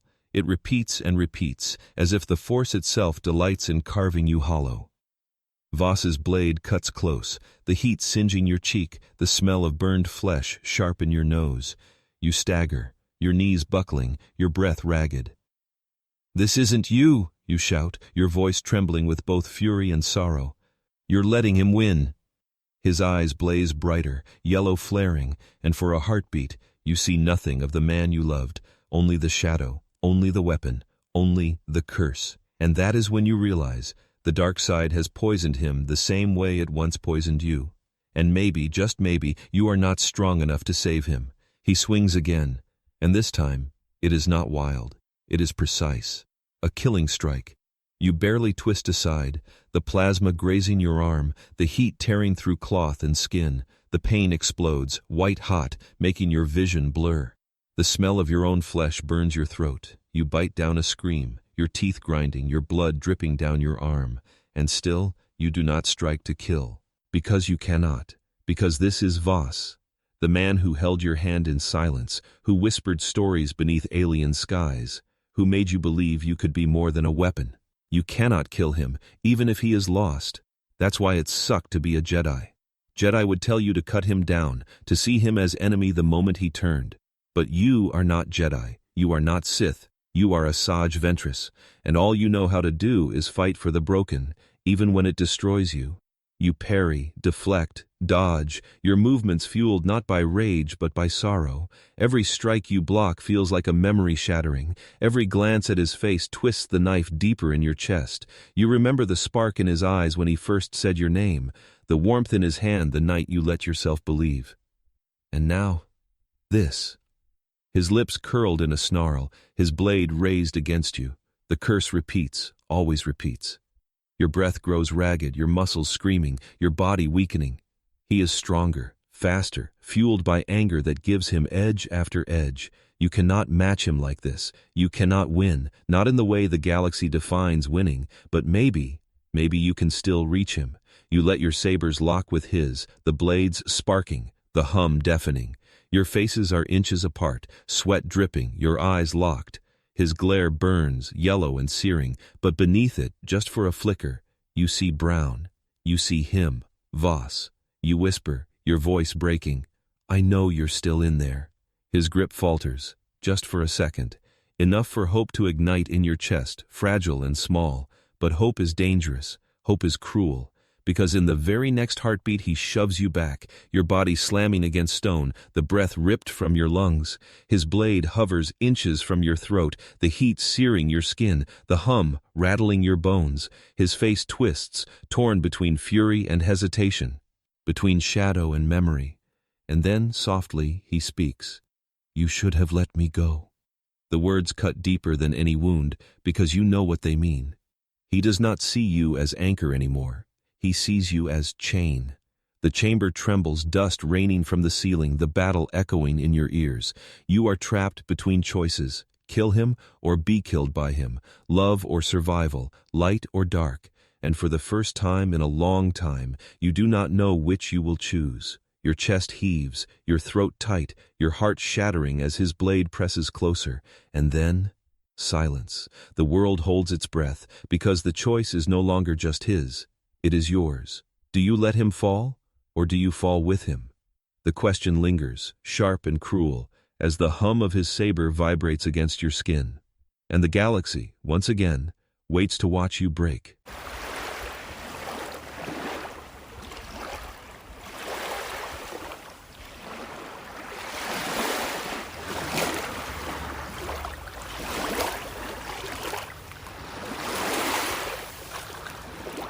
The blade hums at your throat, the heat of it searing the skin just beneath your jaw.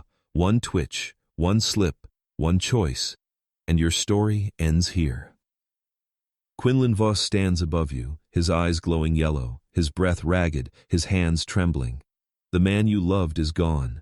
The Jedi who listened to your scars, who touched your hand beneath the stars, who made you laugh when laughter felt impossible. He is swallowed by the dark side now. And yet, as the plasma vibrates inches from your skin, you feel no fear. Not for yourself. You've stared death in the eye more times than you can count. Fear has no hold on you. What you feel is sorrow. Sorrow that the curse has come again. Sorrow that once more, love has twisted into betrayal. Sorrow that every spark you dared to believe in has burned to ash. The chamber is heavy with dust, with the smell of scorched stone and sweat. Your lungs burn as you gasp, your voice raw. Quinlan, please. For a moment, just a flicker. His saber hesitates. His eyes soften. And you see him. Not the Sith's puppet. Not the dark side's creature. Him. Vos. That flicker is all you need. Because you know the truth. He can still be saved. But not by words. Not by battle. Not by vengeance. By sacrifice. The fight resumes, blinding and brutal. His blade swings wild, powered by fury, every strike raining sparks that sting your arms and sear your skin. You parry, your muscles screaming, your blood dripping from burns and cuts. The hiss of sabers is deafening, the smell of ozone sharp, the taste of iron thick in your mouth. You stagger, you falter, but still you do not strike to kill, because every time your blade meets his, you are not fighting him, you are fighting for him. That's why it sucked to be a Jedi. You think bitterly as your feet skid across shattered stone. Jedi cling to the illusion that love conquers all. You know better. Love does not conquer. Love costs, always. Vos presses harder, his snarl echoing in the chamber, his blade hammering down in furious arcs. You should have stood with me, he shouts, his voice a mix of rage and pain. You should have let me finish it. I will never stand with the dark, you rasp, sweat dripping into your eyes, your arms shaking with the effort to hold his saber back. And for a moment, his expression falters, his grip trembles, his breath catches. You see the war raging inside him, love clashing with hatred, memory colliding with corruption. You see him teetering on the edge. And then Dooku appears, stepping from the shadows with that same cold sneer, his voice cutting like a blade. She holds you back, Vos. She always has. Strike her down, and you will finally be free. Vos freezes. His blade wavers. His chest heaves as he looks at you, then at Dooku, then back again. And you understand with brutal clarity that this is the moment that decides everything. You make your choice. It is not vengeance. It is not survival. For the first time in your life you choose love. You lower your guard, your sabers dim, the hum fading, your arms falling to your sides. You take a step forward, your voice steady though your heart cracks inside your chest. If you want to kill me, Quinlan, then do it. But know this. I believe in you, even if it costs me everything. His eyes widen, confusion flickering beneath the yellow glow. His blade trembles inches from your heart. His breath shakes, and then Dooku strikes. Lightning explodes across the chamber, white-hot, searing the air, the crackle deafening. The smell of ozone burns your lungs. The taste of copper floods your mouth as pain tears through your body. Your scream rips the silence apart, your knees buckling, your body convulsing. But you do not fall away from Vos. You fall into him. Your hand presses against his chest, your voice breaking through the storm. Quinlan, fight it! The lightning sears deeper, tearing you apart, your skin blistering, your vision blurring. Every nerve is fire, every muscle agony. But through it all, you see his face. You see his eyes, flickering, faltering, fighting. You pour everything into that one look, every ounce of love you never thought you had left, every piece of yourself you swore the galaxy had stolen, every fragment of the girl who cried beneath alien stars, of the Padawan who dreamed beside her master, of the sister who sang in the mist. All of it. You give it to him. And something changes. His saber drops, his eyes clear, the yellow fades, replaced by brown. Quinlan Vos gasps, his face breaking, his voice raw. Asajj. But it is too late for you. Your legs collapse, your body crumpling to the floor. The smell of scorched flesh fills the air, your skin smoking, your lungs struggling for breath. Vos catches you, his arms wrapping around you, his voice trembling with panic. Stay with me. Please, stay with me. You smile through the pain, your lips trembling. I told you. I'd save you. He shakes his head, tears streaking his face, his grip desperate. Not like this, not like this. But you know, this is the only way. Love was never meant to last for you. Love was always meant to cost. Your vision fades, the world dimming, the chamber blurring. You hear the echo of battle somewhere distant, Dooku retreating into the shadows. But none of that matters. All that matters is the warmth of Vos's arms, the sound of his voice breaking, the feel of his tears on your skin. For once, you are not dying alone.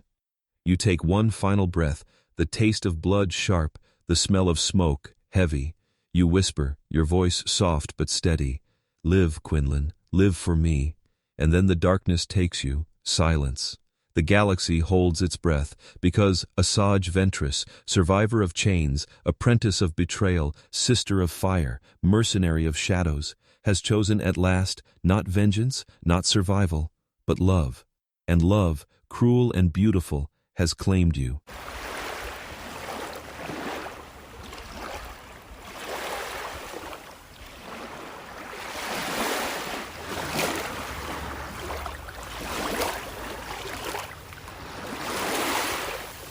The last thing you feel is warmth. Vos's arms around you, his voice breaking into the silence, his tears falling against your skin like rain on parched earth. For so long you lived without touch, without tenderness, without anyone daring to hold you for what you were rather than what you could kill. And here at the very end, the galaxy gave you that much. It is cruel, yes, but it is also enough. Then the warmth fades. Your body is heavy, broken by lightning, carved by sacrifice. The strength in your chest ebbs, your breath shallows, and you feel yourself slipping. You hear his voice, muffled now, desperate and raw. He begs you to stay. But you know better. You know the current cannot be fought, not this one. The chamber fades, replaced by motion. They carry you, your sisters, though they are long dead, their faces shimmering in the green mist that curls at the edge of your vision. You feel hands beneath you, soft yet strong, and then water against your skin. Cold, dark, endless. The river of Dathomir. It is not here, not really. You are far from that cursed world, far from its crimson skies. But death has its own geography, and for daughters of Dathomir, for lost witches and wandering blades, the river always waits. You sink. The water is icy, closing over your body like stone. Your hair floats around your face. Your limbs drift limp. The current grips you, pulls you deeper, deeper still. The taste of salt and iron fills your mouth, though you do not breathe. The river cradles you, but it does not comfort. It carries you where no blade can follow, where no master can betray, where no lover can wound. The darkness is endless, and yet it is not empty. You see flashes in the black.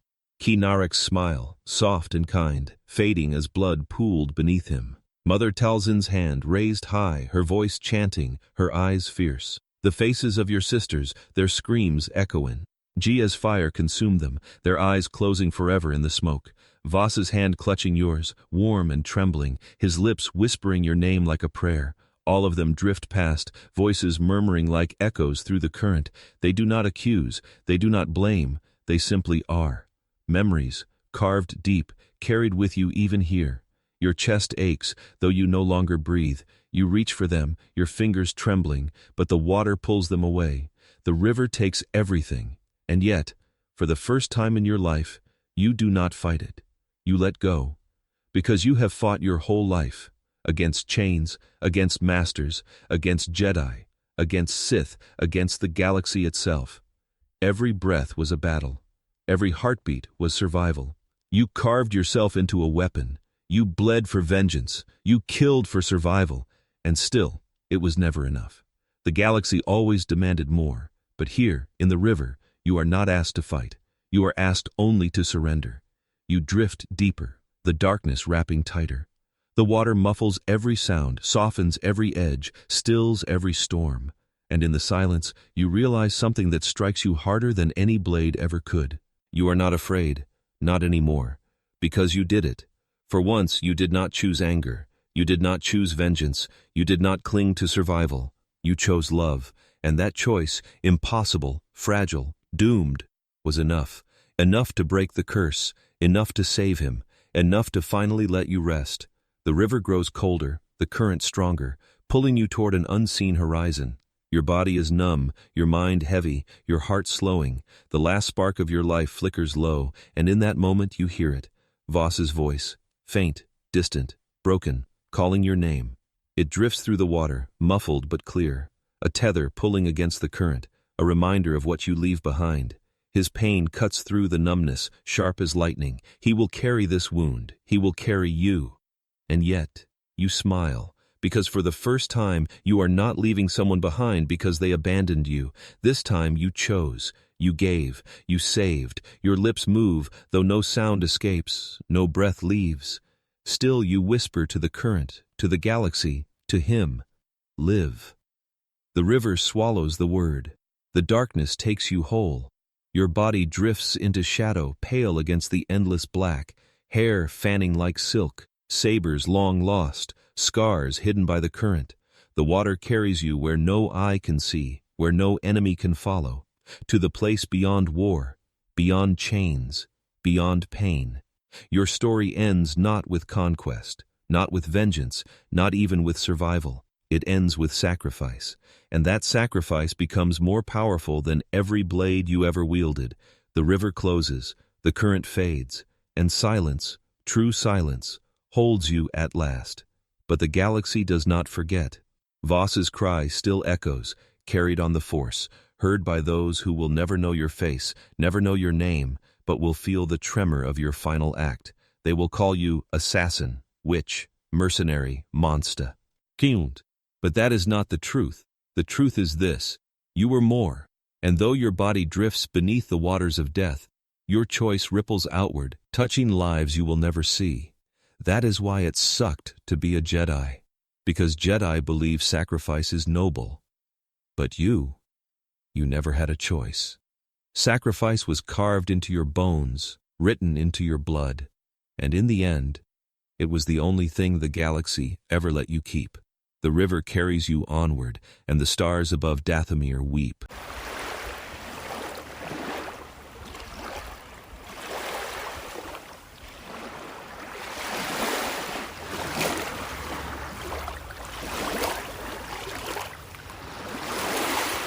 The river takes you, the water closes, the world fades. But somewhere above, far from the current's grasp, Quinlan Vos opens his eyes. He gasps as if surfacing from drowning, his chest heaving, the taste of smoke and blood still heavy on his tongue. His body is broken, scorched, trembling from the lightning that almost claimed him. But he is alive, alive because you are not. Your final act burns in his mind like a brand.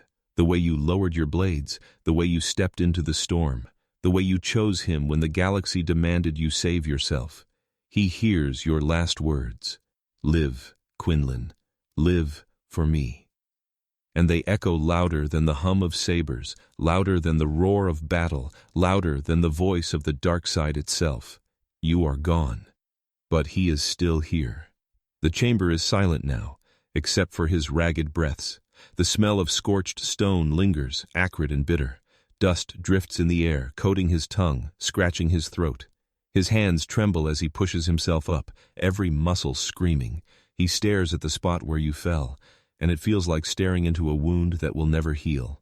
He is free of the dark side's grip, yes, but the cost of that freedom is you, and that is the curse the galaxy loves most. When it gives you one thing, it takes another. Vos staggers out of Sereno broken, his footsteps uneven, his eyes hollow. He survives, but survival is a cruel gift. Every breath reminds him that yours are gone. Every heartbeat pounds against the memory of your silence. He carries your death like a chain, heavy and unyielding, dragging behind him through every step of his life to come. That is your legacy to him. The galaxy does not know this story. It never will.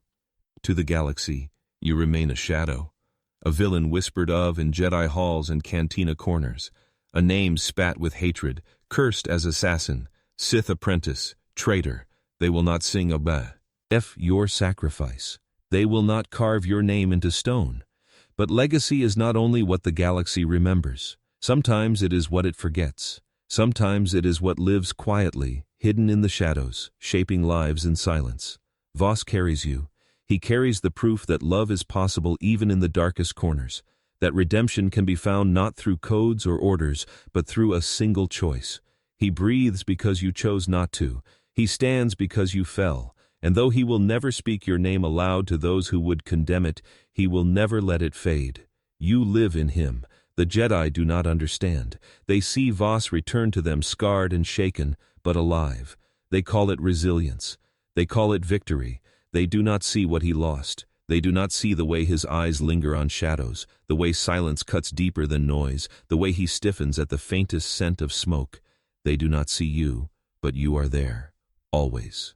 And in quieter corners of the galaxy, in whispers and rumors, your story spreads. Not the official version, not the villain's tale, but the fragments carried by smugglers, by bounty hunters, by those who saw you not as Sith or Jedi, but as woman. They tell of the assassin who spared lives she could have taken. They tell of the mercenary who fought not just for credits, but for something deeper, something unnamed. They tell of the witch who once loved. The galaxy forgets your name, but the Force remembers. The river of Dathomir carries you deeper, but not into nothing. You become part of the current, part of the mist that clings to the crimson soil, part of the song whispered by your lost sisters. You were never just one life. You were part of something older, stranger, unbreakable. You return to it now, your blood and breath dissolving into the same darkness that once birthed you, and maybe, in that endless current, you finally find peace. Vos does not. Not fully. He lives, but he lives with a scar no healing can erase. He will laugh again, he will fight again, he will walk among the Jedi once more, but he will never be whole. Because part of him sank with you. Part of him was buried in the river, and he will always wonder, if love was possible for Asajj Ventress, why was it not allowed to last? That is the cruelest part of your legacy. Not only that you chose love, but that the galaxy punished you for it. And yet, beneath the cruelty, there is truth. Proof that even in the deepest shadows love can ignite. Proof that even the cursed can choose. Proof that even you, assassin, witch, mercenary, villain, could give more than you took. That is who you were. Not the blade the galaxy named you, not the villain it painted you as, but the woman who gave everything for someone else, and that truth lingers, in the quiet of Vos's heart, in the force that binds all things, in the whisper of your story carried across stars. That's why it sucked to be a Jedi. Because Jedi pretend legacy is written in victory, in temples and councils, in battles won, but your legacy is not written in stone, it is written in sacrifice. It is written in silence. It is written in love that burned in the shadows and refused to die even when you did. The galaxy forgets your name, but the Force never will. And somewhere, far from war, far from chains, far from betrayal, you finally rest.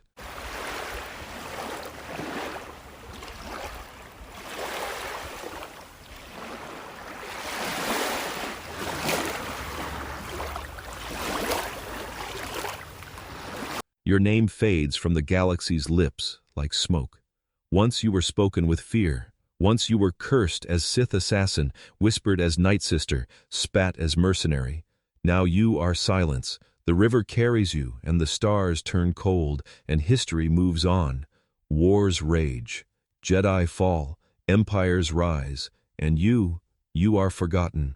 But not truly, because memory is not kept only in chronicles and statues. Memory lives in scars, and the galaxy bears yours. Vos lives. He breathes because you do not. Every sunrise he sees is one you gave him. Every laugh he finds again is one you traded for silence. His scar is not on his body, it is in his heart. And though he never speaks your name to the Order, though he buries your story in the quiet corners of his mind, he never lets you go. At night, when silence wraps the galaxy, he feels your hand against his chest.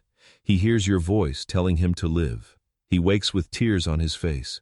You are not a Jedi's victory. You are not a Sith's conquest. You are a wound that never heals.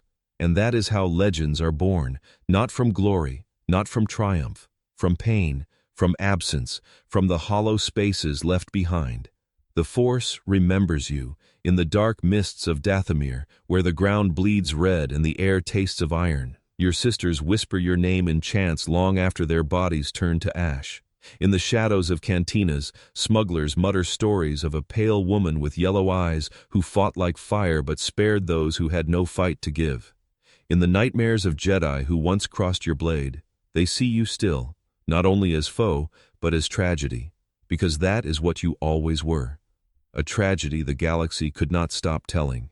You were the girl who cried beneath alien stars, stolen from a family that could not protect you.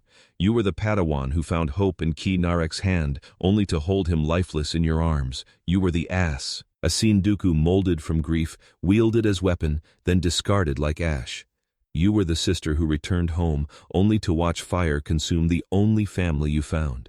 You were the mercenary who drifted from war to war, laughing in silence to hide the ache in your chest.